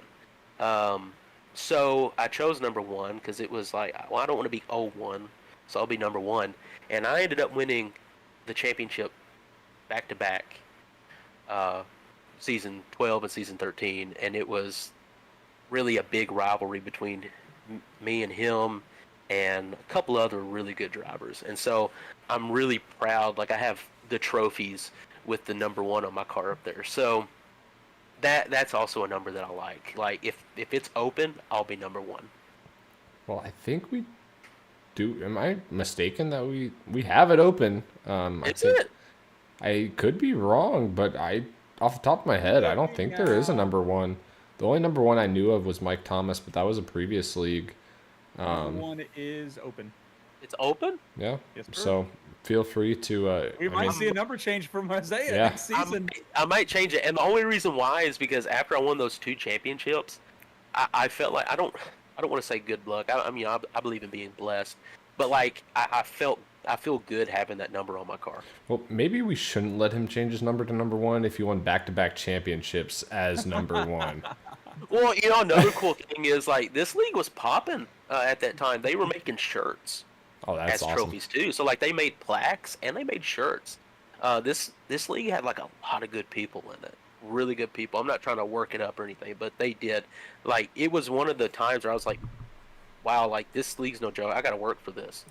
'Cause I was finishing laps down. When I first joined them, my first season, I was finishing like a lap or 2 down. And I was like, man, I want to be as fast as those guys. And it just happened. I don't know. I just stuck with it. I also was racing with them at a kind of a bad lull in my life. So I had more time to put into it than I do now. And I just got great. I mean, better than I ever expected to be. And because I was humbled. I was humbled by these people. I mean, you know, you finish a lap down when you're used to finishing pretty good. It's like, oh my gosh. But I put in the time, and I was able to hang with them. But yeah, like, I got a shirt with my name and stuff on it. I'm like, That's pretty sick. yeah. I So wish I we could might do switch to something like number 1. I didn't know it was open. I must have overlooked it. It's okay. Or Adam just didn't let you know it was open. He probably said it was covered, and he didn't want you. He'd heard stories about you winning championships in number 1, and he couldn't let that happen. We're gonna get a new driver Maybe. before the end of the season that comes in and chooses number 1. I think the request is open now, right? I think it's after the first week after the season 2 ends. Existing drivers can make number changes and have priority. Existing drivers get Okay. priority. Okay, I may change, but 24 is my favorite number just because of Jeff Gordon answered your question. So the number 1, Patricia / Isaiah. Gotcha. Yeah, I Man, had it for a long time too. People thought I was a girl. now that you told us that, Microphone. that's never Never going mind. away. No. It's now BRB core memory. That's what it Yep, is. I'm now. so glad that we have Patricia Southerland as our special guest tonight. I was watching. She's probably in bed now. I have to tell her. Oh, this that's gonna be segment. great. She'll love it. She'll love it. Well, I mean, you have her to thank for getting you into iRacing to begin with. So, Yes. Yeah. but last and final question. It's a doozy. Hold on. Where friendships are killed. Hold on to your pants. You're on a long road trip, and you stop at the gas station. What drink and what snack are you grabbing? You could be driving, you could not be driving. I could care less. He's like, what kind of question is this? It is a hard question, and there are like 4 right answers. For the longest time, I'm a water drinker. If I'm not having food, I drink water. Okay. If I do drink sodas, I've been on this thing where, like, I don't want to drink caffeine. I've been like 3 weeks caffeine free. I know that sounds crazy, right? That is so Everyone hard has to do. caffeine, but like, I just wanted to try it to ease some stress and anxiety in my life. And you know what? Like, it has helped a lot. So, and that's philosophical. So, used to, I would say, like, if it's late, if we're like headed home from a dirt race or something, like, I'd probably get like a Ghost or something, like an energy drink. I was one of those guys. Favorite my flavor of snack- Ghost? my favorite one was the sour. Was it Warheads? The watermelon one? Ooh, those are Yeah, good. the blue one. Oh, the Sour Patch raspberry. Kids. Sour Patch Kids. Yeah, that's a good one. Very good, very good. And there was a red one that was really good too. Yeah, the red Sour Patch Kids, red berry. But like that was when that was my caffeine days. So I'd say I'd get a Ghost, and my snack I change up a lot. I'm really weird with snacking. Uh, Lately, I totally forgot combos were a thing. No way! No way! So like that's the one. It's a different snack than anything ever. So get combos. I What- had them What like flavor? since I was a kid. Yeah, what flavor? Pepperoni pizza. My man, Isaiah, we are brothers. I swear. Steven, is it you that's never had combos? Or Yes, Was it Gavin? it's me, Okay. and I'm supposed to I have have to them get this weekend combos. for the first time. I'm getting combos and I'm bringing them to the track. Yes. Yes, do it. Do it. It'll change your world. I'm telling you, in America, I don't know what it is, but like we've run out of stuff. We've run out of stuff. Like it's either barbecue chips, Doritos, or Flamin' Hot Cheetos. Like I like Flamin' Hot Cheetos and stuff. Don't get me wrong, but like that's it. Like what else? You know, the popper Lay's things. Like, and then I just look over. I'm like, combos. I remember eating those when I was a little kid at the swimming pool, and they taste different than anything there is snack wise. Is that Cool. is that a good thing or not that they taste different? I don't Think know. about a salted pretzel pepperoni pizza. I think Yeah, hard pretzels are the worst. I'm a soft pretzel Oh. guy. Well, Man. but the flavor though will offset the crunchiness of the texture and the flavor. You gotta try it. It is one of the best snacks to accommodate a drink, like because it's not overwhelming in flavor. If that makes any sense, it's like a really nice hint. But you of do need a flavor. drink with them. You do Yeah. need a drink with Richard? it. It complements the drink. So the pairing is very critical, but don't It overthink is. it. Yeah. Richard, I tell you what, I have to go to Walmart anyways to get some stuff before I head out of town tomorrow. I'll pick up some different flavored combos and I'll bring them to the track for us. Okay. Okay, Isaiah, did you ever try the cream cheese combos? I've never. That sounds amazing.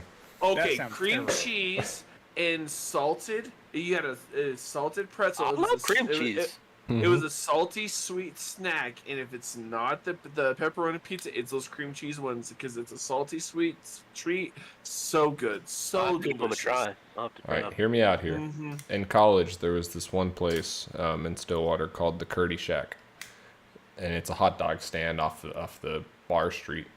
And there was this hot dog that they had. It's called the Dirty Curdy.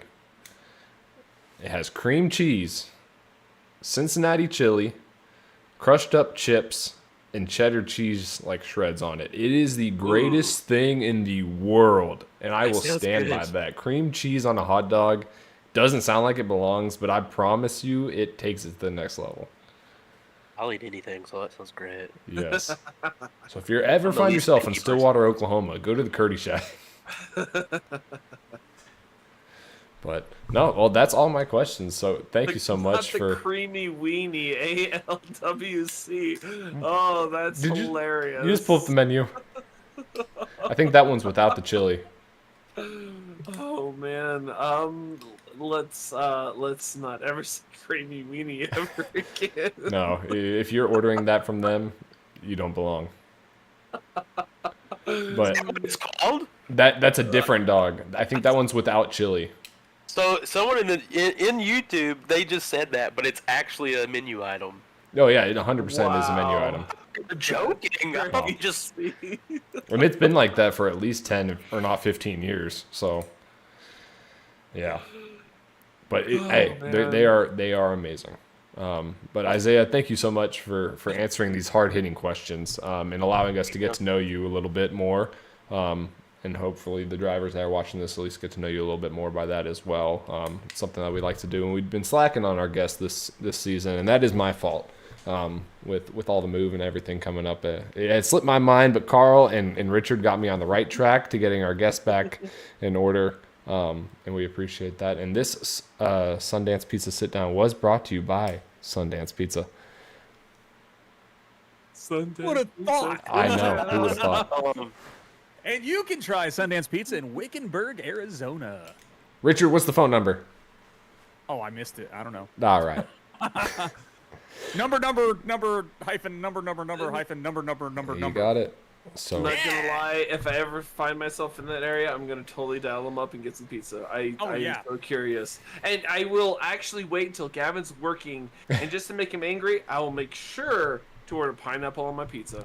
man, I'm kicking myself for when I went to Scottsdale last year to not take the hour and a half drive out there and go give it a try. But Gavin, if Carl ever orders pineapple on his pizza when he comes to your, I hope you burn the out of that pizza. Number is 928-684-7569. Ooh, there it is. If you didn't hear me, just replay it. Slow it down. Replay it. You can rewatch it. Producer, Skip put the that number on the board. All right, we're gonna have to hire a new producer. Skip the other 2 hours of unimportant stuff and just go to that part. But Rick brought up a good point here. I'm just looking through the comments. I totally forgot that Jeff Gordon did run the in the Busch Series, the #1. So maybe there you go. It's destined to Yep. be. It was destined to be. Yeah. I do have his diecast of the Baby Ruth car up there. got the same Oh, thing. there you go. See. But this is the point of the podcast where we typically go to NASCAR news. I do want to be really quick with this because we are sitting at 2 hours and 20 minutes. So really quick, I'm just going to go through it and speed it up, and we're going to get to our pick, and then we can move on and be done with this for today as we've run a little bit long. But Isaiah, thank you again for being with us today and dealing with our nonsense for so long. But this past week, NASCAR raced at Daytona for the next to last race in the regular season. And Harrison Burton got his first career victory. Congratulations. I know a lot of people feel really good for him, at least. Yeah, it came at the expense of Kyle Busch potentially getting into the playoffs and extending his streak. So that was unfortunate. But at the end of the day, I think it was a great story for NASCAR and amazing to see. One thing to point out from the race was NASCAR added the additional fin to help prevent cars from flipping. And then, what do you know, Michael McDowell gets hit but stayed on the ground. And everyone's like, oh, the fin did its job. It did amazing. And then a couple laps later, Josh Berry is on his roof sliding across the backstretch and hits the wall. And then it's like, what's going on? So maybe a little bit of concern there for NASCAR, but at the end of the day, when these cars are going 200 miles an hour, pretty darn close to it, they're gonna flip. Like, Yeah, it's inevitable. It's going to happen. These cars are not designed like Indy cars or F1 cars. They're not really designed like an upside down airplane wing. I also think that flat bottom isn't helping things. I really don't think that's helping keep these cars on the ground. Like I think it's actually causing more issues. But that's just me. I don't know the whole intricacies behind it. I'm not the engineers at NASCAR. They're the ones that do the wind tunnel that obviously fails every time. But, yeah. Rev says the track needs magnets. I think that's a great point. Yeah. I actually noticed both flips. I noticed things. Well, I guess McDowell didn't flip. There's two things I noticed, and first one, McDowell only got up when he got hit. Mm-hmm. And a lot of people, from the angles that I've seen, and correct me if I'm wrong, Cindric spun there. Cindric doesn't flip, but Cindric is pushing while they're sliding. I feel like he's giving momentum to Barry. And I think that other car giving momentum is what allowed that extra air to get underneath the car. I'm of the belief that if Cindric isn't on his door while they're spinning, they both spin out. That's the way that I see it. What about LaJoy at Michigan? Well, yeah, but see, Nobody was on him. He just my spun. thing is no side fin there. That's true. No On side the fin. right side. No right side. No right side fin. Yeah. So like, I honestly am a believer. Like I told Eric this. We talk about the races, and I told my dad this too. I think that if single car spin, fine. I really do think Cindric gave momentum there. When they both spun, Cindric was on his door pushing. And to me, I see that as push, lift. We'll never know. Unless they do it again. I think we went around in circles with this last week. At the end of the day, unfortunately, none of us have a degree in aerodynamics nor work for NASA. So it's Exactly. like we all have different reasons, but all Has at it the ever same been a reason. generation that has it flipped though? Say that again. has there ever been a generation of car that hasn't flipped? Probably not, but I I mean, don't think so. I like, think it's Well- going to happen no matter what. yeah, And then it comes down to the entertainment factor. You have a fan base that wants more horsepower, less downforce, put it in the driver's hands. Let's go 210, 220, and stuff like that. But half of that fan base also wants, oh, we don't want any flip overs. We don't want any huge accidents. We don't want to have those. Those are fans? incidents where, well, that's the thing is, from what I understand, and all the chatter on social media with Twitter, I'm sorry, X and Facebook and stuff like that, you can't have both. You either have the speeds, you have the entertainment, you have all this passing and everything else, and have the accidents, or we slow everything down, we kind of reduce, the power, redo everything else, and you don't have those flips, but then you're only going 170 down the straightaway at Daytona. I think we're at this point where you need to make a decision. We're at a crossroads where you need to make a decision and say, go one way and say, we're going to try and do the best we can for the product, get our speeds up, get our close pack racing, and have those flips as a possibility, or go B and say, hey, we're going to slow things down, go more on the side of safety. But then if you thought, side-by-side racing, fuel-saving racing at Daytona was boring, then we're going to go, single file, and that's all people are going to do. I think we're definitely at a crossroads where you have to make a choice. And me personally, it's I kind of also associate this with football. Is yes, I get you want the safety of the players, you want the safety of the drivers and everyone involved, but there's only so much you can do. It's a contact sport. It is a high-speed sport with machines weighing 1.5 tons and everything else. You can't control that. Things are going to happen.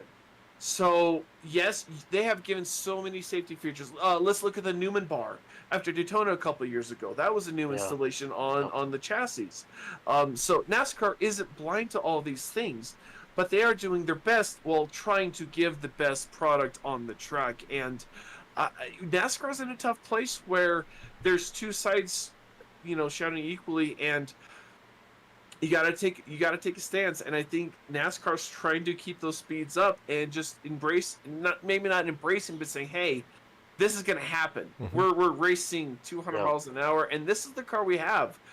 This is gonna happen. It's unfortunate you don't want to see it.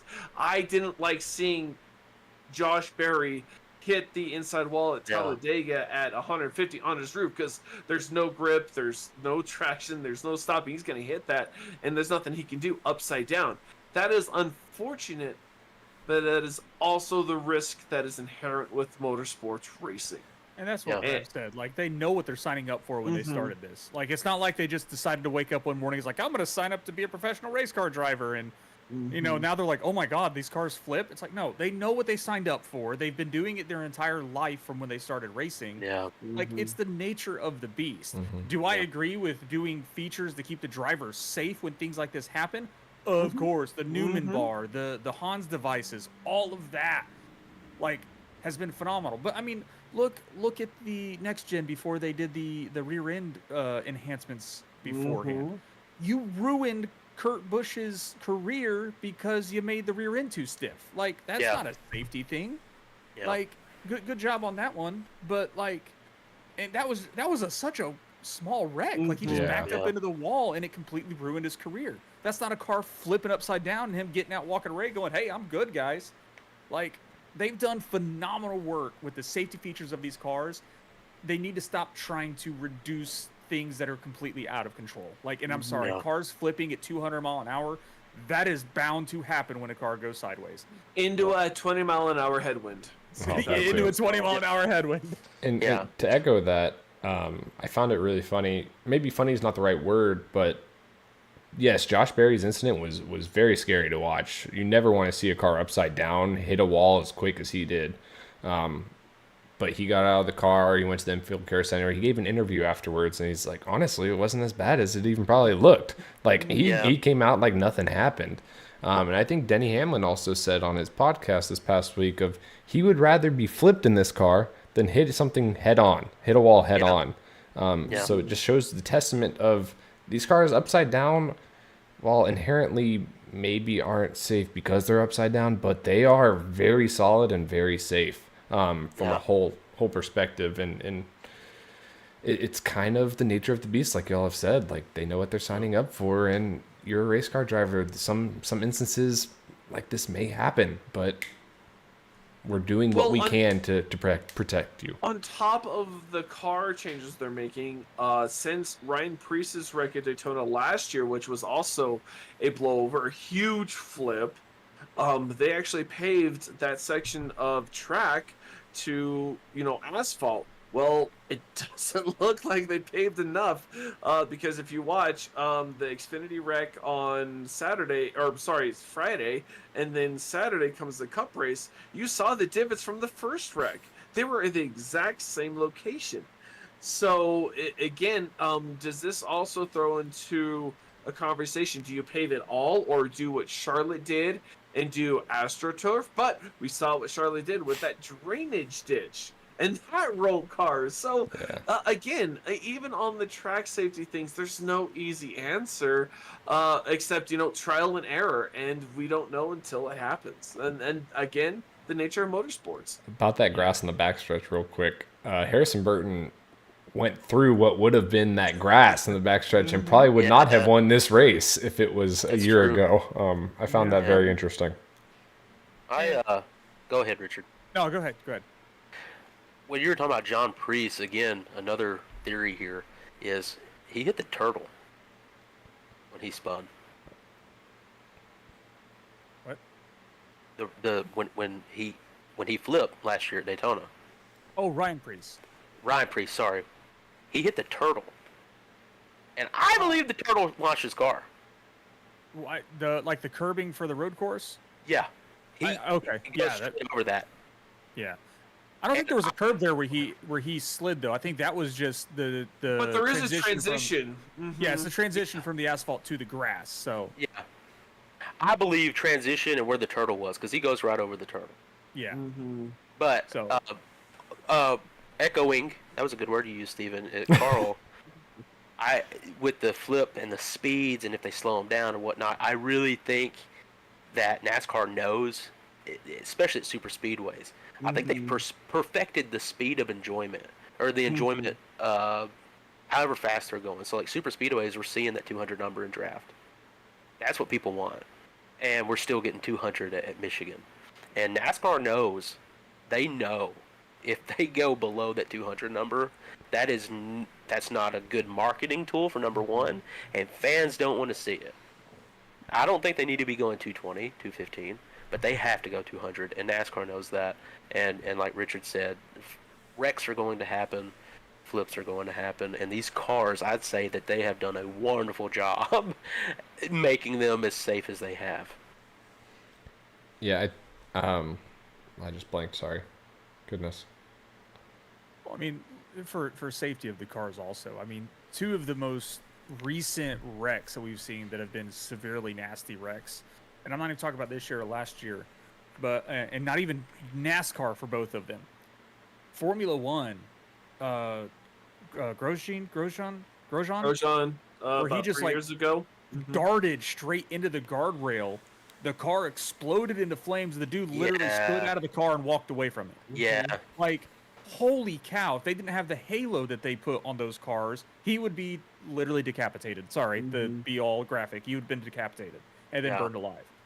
And then in 2015, I believe, at Daytona, Austin Dillon, one of the scariest NASCAR race wrecks I think I have seen in a very long time, where his car went airborne and into the catch fence. And there was damn near nothing left of his car. And they literally got him out of the car, and he walked away from it waving. Like, the safety features that racing in general has implemented has been amazing. And I think NASCAR needs to stop trying to control, like I said earlier, just stop trying to control things that just aren't going to be able to be controlled. It's going to happen.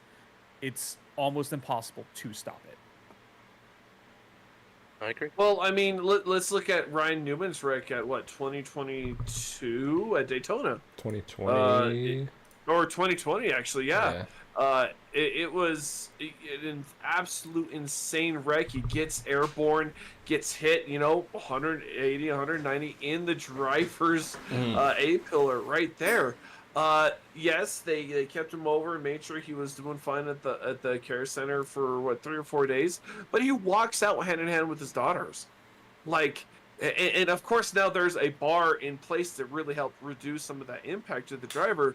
But even without that bar, he was able to walk away out of the hospital from that, without, for better or worse, bigger issues at the time. And yes, Rev, you're right. He was very lucky, but at the same time, sometimes luck, a lot of stuff factors into good luck, having the right pieces at the right place at the right time. And again, motorsports in general is overall, honestly, I feel safer. I would feel safer in a car with a roll cage going 180 miles an hour than I do going down the highway interstate at 75. Yeah. So that's maybe, of course, we're into that. We're integrated into this lifestyle. We love the motorsports. We understand a little bit more, but that's how I feel about some of this stuff. I think that's a great point, and I think we've really covered that one pretty well. Yeah. I want to talk about the finish. Yeah, the finish. Real quick, we can talk about what y'all thought of Lee Diffie on the call. Oh, dude, that was awesome to watch. That was respect on his cinematic. name. Yeah. Yeah. That was cinematic to watch those last 2 laps. That was phenomenal. Yeah, I think the Netflix team is really going to take that and do really good things with it whenever season 2 of the Netflix documentary comes out. But yeah, no, I think it shut up a lot of the Lee Diffie haters coming into the week. I know myself, I was uncertain just because I loved Rick Allen, and again, it was nothing against Lee Diffie, but now, I mean, he proved it to me in one race that he played the moment perfectly with his tone and his excitement. It was wonderful. It was beautiful, and Well, I know I'm not. John Harrison Burton, I'm not against him. I don't like him. He's not a favorite. Wood Brothers, they're a staple in NASCAR. But I know during that last lap, I'm jumping up and down. I am rooting for that 21 just because Lee Diffie's getting me in the moment. He is pumping me up, and he is just playing every bit of racing that he can see on the track. And I just know I didn't care who won. I was just pumped up rooting for that checkered flag because Lee Diffie just made me in that moment. It's like, okay, I love this. This is what we're doing. I love the energy. I don't care who wins. This is going to be a great race no matter what. And that's what he got me into. Yeah, very exciting. Speaking about the restart and the race itself or the finish, not only did Lee Diffie make that super exciting, but the setup, right? Like, out of nowhere, like, almost the very end of that race, I'm like kind of a Kyle Busch fan, right? Like, I'm one of those, it's like, look, I didn't like Kyle Busch either, but we're probably witnessing the last couple of years of his career. I honestly believe that. And I'm one of those, like, man, he's kind of humbled up a little bit because he realizes he doesn't win like he used to. Mm-hmm. And that makes me feel bad for him. And I actually want to see him do something good one more time just because, why not, Mm-hmm. And, man, I'm telling you, there's a couple of decisions that as a driver I think you can make over your crew chief, and I don't know, or spotter, and I don't know who, man, like, I was screaming at the TV. I was like, man, you should start up high.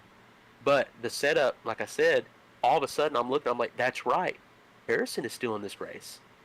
So now I'm perplexed. I want Kyle to win this race just because I want to see him do something good one more time. But now I want to see Harrison win because, like, it's Harrison, the biggest underdog there is. So I don't think there couldn't have been a perfect setup for that race. But, man, I do have to say, I'm wondering, like, is Kyle, like, in that area of you don't even know what choice he should have made there? Because I'm screaming at the TV high side because that's where you get the momentum. And he went low. And I'm just like, wow, But I'm very proud that Harrison won that race. Just questioning Kyle's choice there. Well, I think he answered it really well in his interview afterwards. I'm not going to wreck him to win the race. He wants to do it right. Yeah. I think he was trying to really preach a lesson to maybe it had some impact of his teammate, how he was treated a couple weeks ago. But also he wants to try to teach some of these younger guys, like, hey, like, sometimes you're going to finish second. You're going to get beat. At the end of the day, he got beat clean by Harrison. Like, Yeah. got to respect him in the moment. You don't have to now, oh, it's my turn to get him back and I'm going to turn him. And that's super speedway racing there at the end. We're going for the win. Like, a lot of respect for what Kyle did. And not that he just gave it up, but he raced him clean and made sure that was a big point of it. Oh, and also we've touched about Kyle Busch and his season this year also in other episodes. But he's got a kid that's in racing now and like deep into it. And I don't think it's necessarily being a role model just for all the other young kids that are racing and trying to grow up and watching him race. And he doesn't want to be that, hey, I'm going to wreck someone for the win, like Austin Dillon did. He doesn't want to. He wants to show his son also. That's not what you do. If you're going to win the right way, beat him. Don't wreck him. Yeah. And I think that's also why we're seeing this kind of fall of Kyle Busch, is because I think, his focus has shifted. It's not necessarily his career anymore. Like he's had a very successful career. I mean, 19 seasons with a win in a row. Right. And we're all sitting there hoping, dude, get that 20th year in a row with a win. And but his focus has shifted. He cares a lot more of his son. Like he's going to his son's races when he, probably should be studying or practicing or something, or doing sim time. So his focus has shifted more of a family man versus, I'm here to win every single possible race there is now. Good point. Yeah. Good point. And I guess I do want to go over some NASCAR schedule stuff, but real quickly we will at the very end. This week, the Cup Series is at Darlington. As we mentioned earlier, Richard and I will be attending it. We'll be sitting right next to Gavin as well. Gavin making the trip all the way from Arizona. So super excited for that, and it should be a fun Adam time. And Julie. Yeah, we tried to get Adam and Julie to come. They said no. No, sorry, Adam said no. You don't want rain at Darlington, so I think it's for the Well, best. then Adam can come and Julie can stay home because Julie is the cause of the rain. Just kidding, Julie. I hope they're not coming to Atlanta. I don't think they will, but who knows? But But yes, Darlington, Southern 500, very long race. Another crown jewel, if you say. It's going to be hot on Sunday. I think it's forecasted to be 95 is the high. Thankfully, the race starts at 6, so it should be a little bit cooler. Obviously, it's Darlington. It's a battle of the driver against the track. You're not really racing other cars. You're racing the track more than anything and making sure you don't make any mistakes of hitting the wall, breaking a toe link, or having an issue in pit road. With that being said, Isaiah, we're going to start with you. Who do you see winning this week's Cup race? It's always interesting because I'd like to say like one of the bubble drivers just to make it interesting. Then go for it. Well, I mean, who do I want to see win? Byron, of course. Hey, he's great I'm there. a Byron fan. If I separate myself, like, just to shake things up, Chastain. What a story with Kyle Busch. Yeah, that'd be cool. Like, I could say so many people that like I would like to see win to shake up the story. I'm gonna go with like any of the bubble drivers, like Chastain or like Bubba. Like that would be a shock, man. right?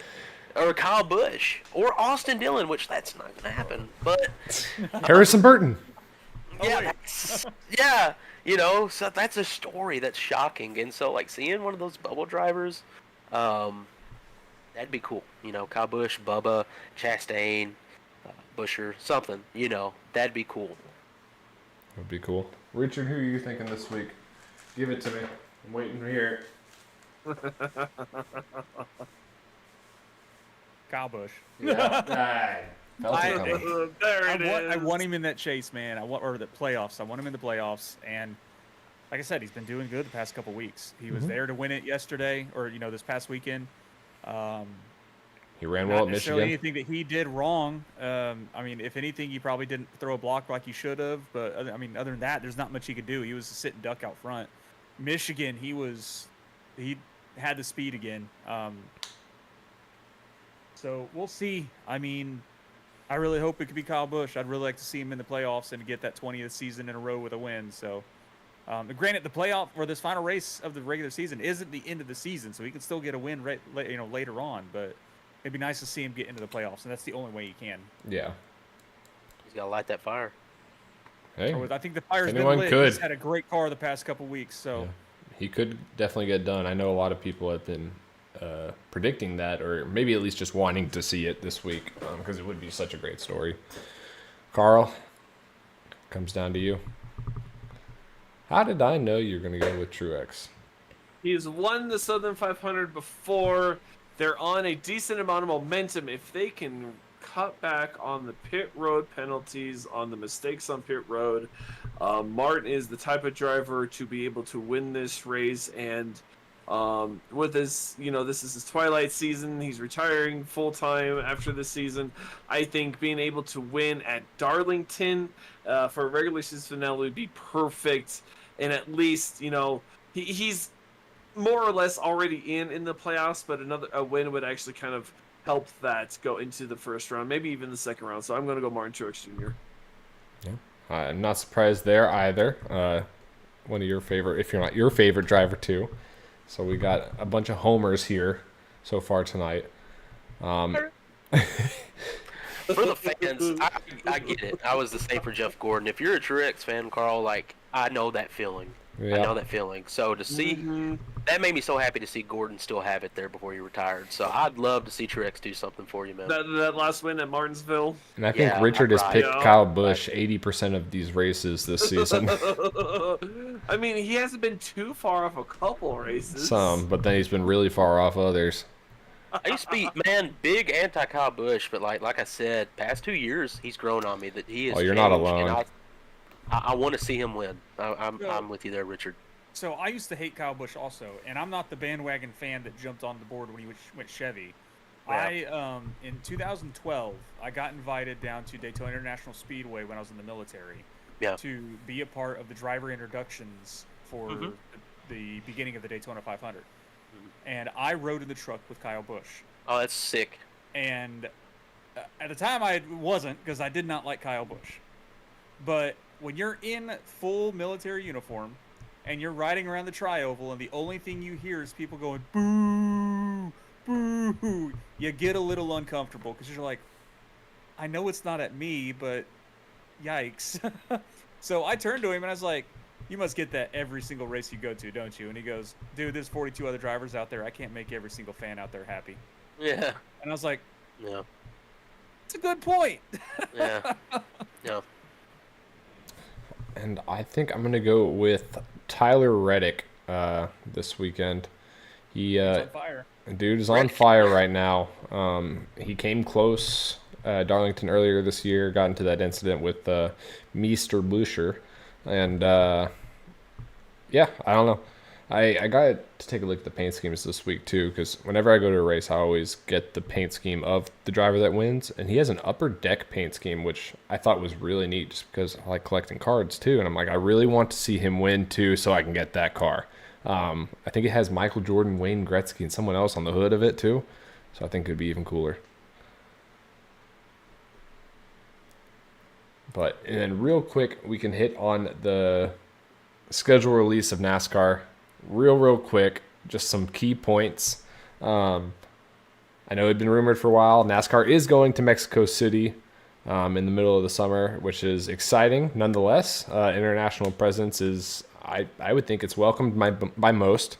It's a really cool event, and a lot of people want to get out there. Another interesting thing to look at, we knew about Bowman Gray being the Clash, which I think again is it fits what they had been doing with Clash, but it makes it a little bit more historic, I guess, more NASCAR-esque. So it'll be interesting there. And then the playoffs, so it goes back to more of how it normally was. Daytona is the final regular season race, and then Darlington kicks us off for the playoffs. And in addition, We have Gateway and New Hampshire, both in the playoffs. I found that decision really odd, honestly, of having two similar-ish style tracks. They're not the exact same. Gateway's a little bit more banked and maybe a little bit longer, but at the end of the day, in my head, they race the same. I just found that a very odd decision because the racing there hasn't been very entertaining, to say the least. Do y'all understand why that decision was made? They're hoping for rain at New Hampshire.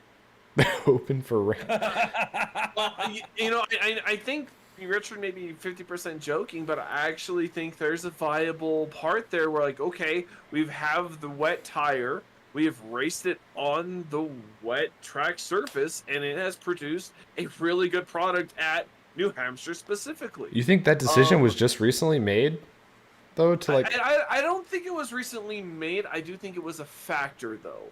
I think because NASCAR the last couple of years been working up to this wet tire coming into the series and be able to work on these smaller tracks.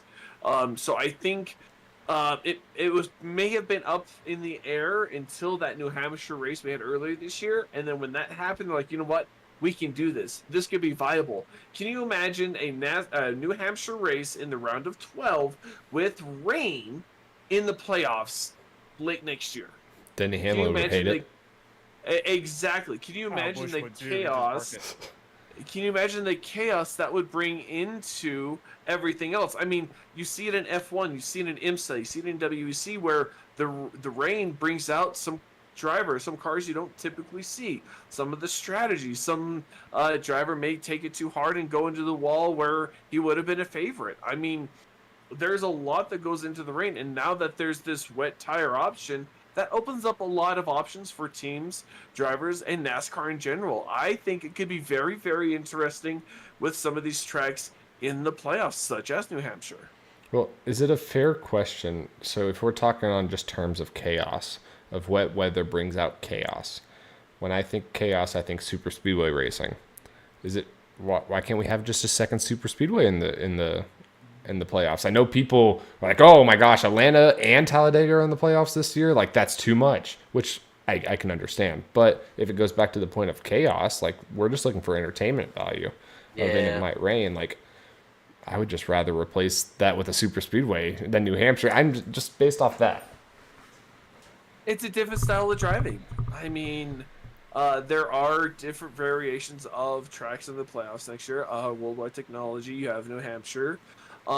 Daytona to end the regular season, Darlington to kick off the round of 16. I think there's a shift there of focuses on talent tracks where even if New Hampshire doesn't get rain, track position is going to be key. You're going to have tire wear. You're going to have, brake rotors being an issue, brake bias, and everything else.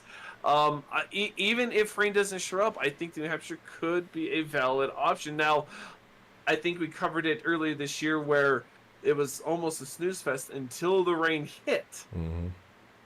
But we have a year of off-season testing. We have, Goodyear tire testing. We have aero testing. We have a lot of stuff that can happen between now and then to change this. We know that the short track package of the car has been a little bit of a struggle of the product itself.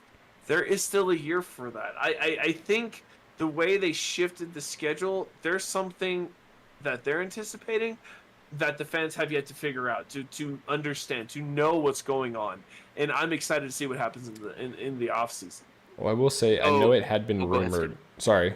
I know it had been rumored that Miami lost its playoff date and got moved really early in the season. And the rumor is that they're going to end up renovating the track after the race in the spring this next year and then bring it back as the finale. Ooh, Yes. that'd be nice. That'd be cool. Allegedly. Exactly. I think NASCAR is sensing that the general fan base does not want it to be at Phoenix. And yes, I've heard from great people that going to Phoenix is a great experience.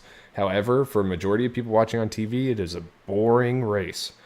And just because of a team, if they're just good at Phoenix, they can win the championship by sneaking into the Final Four and then and get a good result. I mean, that's a result of just having the track at a final, or the final race at one track all the time anyways. I think it should rotate regardless. But NASCAR wants it to be at a track that NASCAR owns. Miami is another track that NASCAR owns in addition to Phoenix, and it's been due for renovation for a while. So that is the whole theory, tinfoil hat, if you will, to why they moved it so early in the season so they have time to renovate it.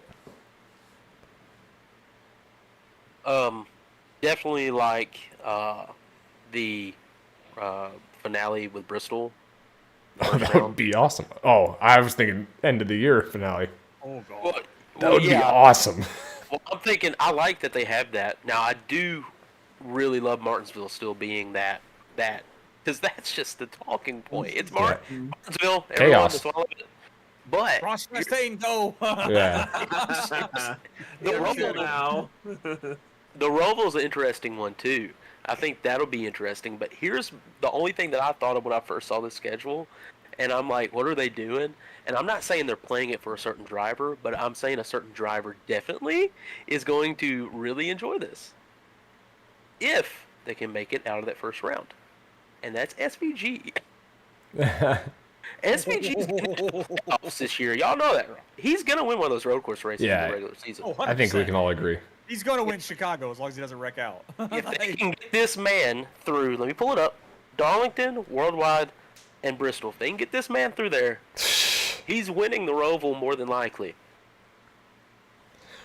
You Or having a great finish. have a good chance. I'll say that, yeah. He's got one of the best chances. We've seen what he can do in road courses, guys. But the They Roval's don't- unique. I'll give him that. And I think that plays into him. The Chicago is unique, and he spanked them. I mean, he made them look stupid, and he was about to this year. Well, If he he also didn't get- has street course racing experience from Australia. Exactly. Right. And I would say the Roval, if there's any track that has a difference, and I would almost categorize it as closer to a street course with the way its corners are, I'd say Roval. So I'm just saying, if he can get past that first round, it's interesting that he goes to round of 8. You know what, Isaiah? I want to build off of that because he's used to running in Australia, the Bathurst 1000. He's used to running at Bathurst. He's racing at those. And if those of you watching or listening, if you haven't raced Bathurst, if you haven't looked at Bathurst, take a look. Yeah. Because the Roval itself isn't as simple as, like, say, Daytona, the infield at Daytona, or the infield at Indianapolis. It is not the same. With the Roval, you have after you turn left on turn 1, there's a tunnel. You need to go up, over, turn left. then Also, you real go right. quick, Carl, the Roval's been reconfigured for this, also for this year. Oh, really? What have they changed? The infield changed a little bit. The right before they get back on the NASCAR corner, that changed a little bit. And I believe the chicane before start finish changed a little bit. Oh, I think you're right. But that kind of also still plays into this is the elevation changes at the Roval. You go over the tunnel, and then you go right, before you turn onto the NASCAR 1 and 2. There's a little more elevation change. There's a little hill into like an S section. And SVG's gonna have that down. He has been able to know how to maneuver these cars, and he's not afraid to rub bumpers. Rub fenders. He is not scared to say, hey, I know I'm new here, but I think this is my spot and you're occupying it. I'm going to take that from you. So I think, Isaiah, to build on what you're saying, if he can get through that section and get to the Roval, SVG is a serious playoff contender. Yes. Maybe not top 4, not in round of 4, but round of 8, I highly see. If they work him to death through this offseason, and I guess even through the season with sim work on literally Bristol, Darlington, Worldwide, that's all they need, because all prep he needs for road courses is maybe the week before, right? But if they prep him for those 3 tracks and he makes it through, it's interesting. It is just interesting. And it's going to upset some people. It just is. But SVG's cool, so I don't have a problem with it. Let me ask, are y'all okay with the Roval still? I know some people have wanted Charlotte Oval to come back, or at least every other year switch of which one it is. But then on years that it's the oval, I think they still should have a road course in the playoffs. And then that whole debate becomes which one it is, because this season we have two. We have Watkins Glen and the Roval. We've always had that though. Watkins Glen was usually like the week before Daytona. Mm-hmm. No, see, I like it because one, you're already utilizing a facility that's there for it. You're just moving some concrete walls, some cones, and it's already there. Two, you have the Coke 600. In my opinion, rivals the Daytona 500. You can't beat it just for it's the longer season of the season. You can't ask any other driver. It was not this year. Well, okay. Thanks, Adam. But that's no, Julie. Thanks, Julie. Yeah, thanks, Julie. But no, you can't ask anyone but an endurance driver to go say, "Hey, I want you to race 600 miles straight." It's unheard of. You don't see it. So the Charlotte 600 for the Memorial Day weekend's a staple. And then they come back and say, you know what? Let's change it up. The same track, but a different configuration. I like it. I think it should stay. The Roval has made some really crazy moments. Jimmy Johnson and Martin Truex Jr. A couple of years ago, Martin Truex is going to win it. Jimmy Johnson comes and says, you know what? I want that spot. Pins Martin Truex Jr., spins them both out, and here comes I think it was Chase Elliott winning that race in a freaking bent up right front. Or was it Blaney? It could have been Blaney. I just know that the one who won it was just barely limped over because he just said, screw it, I'm going to go and send it. So I think the Roval has had its moment in history, and there's also more moments. Chase Elliott's crash into the turn one, miss it. Yep. And then comes and wins it. I think the Roval has actually made a impact in NASCAR and actually deserves a second shot. I really like the Roval. It's very difficult to drive. It's very narrow, and it kind of brings out the skill of the drivers who can run that infield section, especially. I don't understand the hate because, like Carl said, I think it has been exciting every year. Just like you played off Chase Elliott, like that whole Harvick basically wrecked Chase. Mm-hmm. Hey, Chase's car's still good. Guess what? He runs down Harvick. Harvick gets scared, looks in his mirror, wrecks. Harvick's out. Every year, Larson makes one little mistake at the Roval. He's out. It's been exciting almost every year, and I enjoy it, and I hope it stays.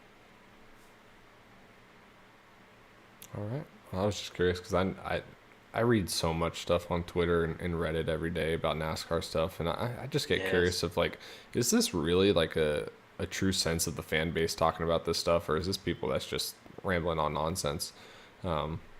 Weird.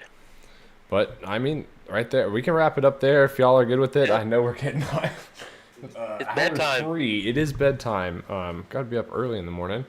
But let's go ahead and do the closeout. Carl, get us started. Isaiah, all I want you to do is we're going to say buckle it up 3 times. Carl's going to say it once. I'm going to say it, and then Richard's going to say it. And then after that, we're going to say, or you'll die. And you will join in while we're saying that, and you'll say, or we'll die. Or you'll die, sorry. All right? I'll follow. All right. Carl, go ahead. He looks so confused.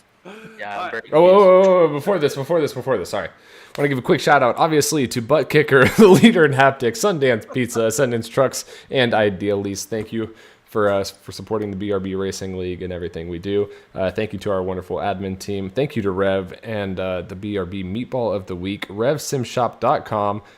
Please feel free to go and check it out if you want to get Rev's services or any of his button boxes or paints. So yeah, thank you, and Carl, get us kicked off. All right, guys. All right, buckle it up. Buckle it up. Buckle it up. Or you'll die. All right. Well, thank you all so much for joining us. Isaiah, thank you for this long podcast. Thank you for hanging in there with us. It was wonderful having you. Wonderful to have you and your buddy Eric in the league with us, and we hope y'all are here for a while and to stay and to be part of this family that we're growing and continue growing it with us. I believe we will be, and definitely appreciate the kind words. Of course. All right, we'll catch y'all Tuesday on Pit Stop TV at Auto Club. Okay, bye-bye.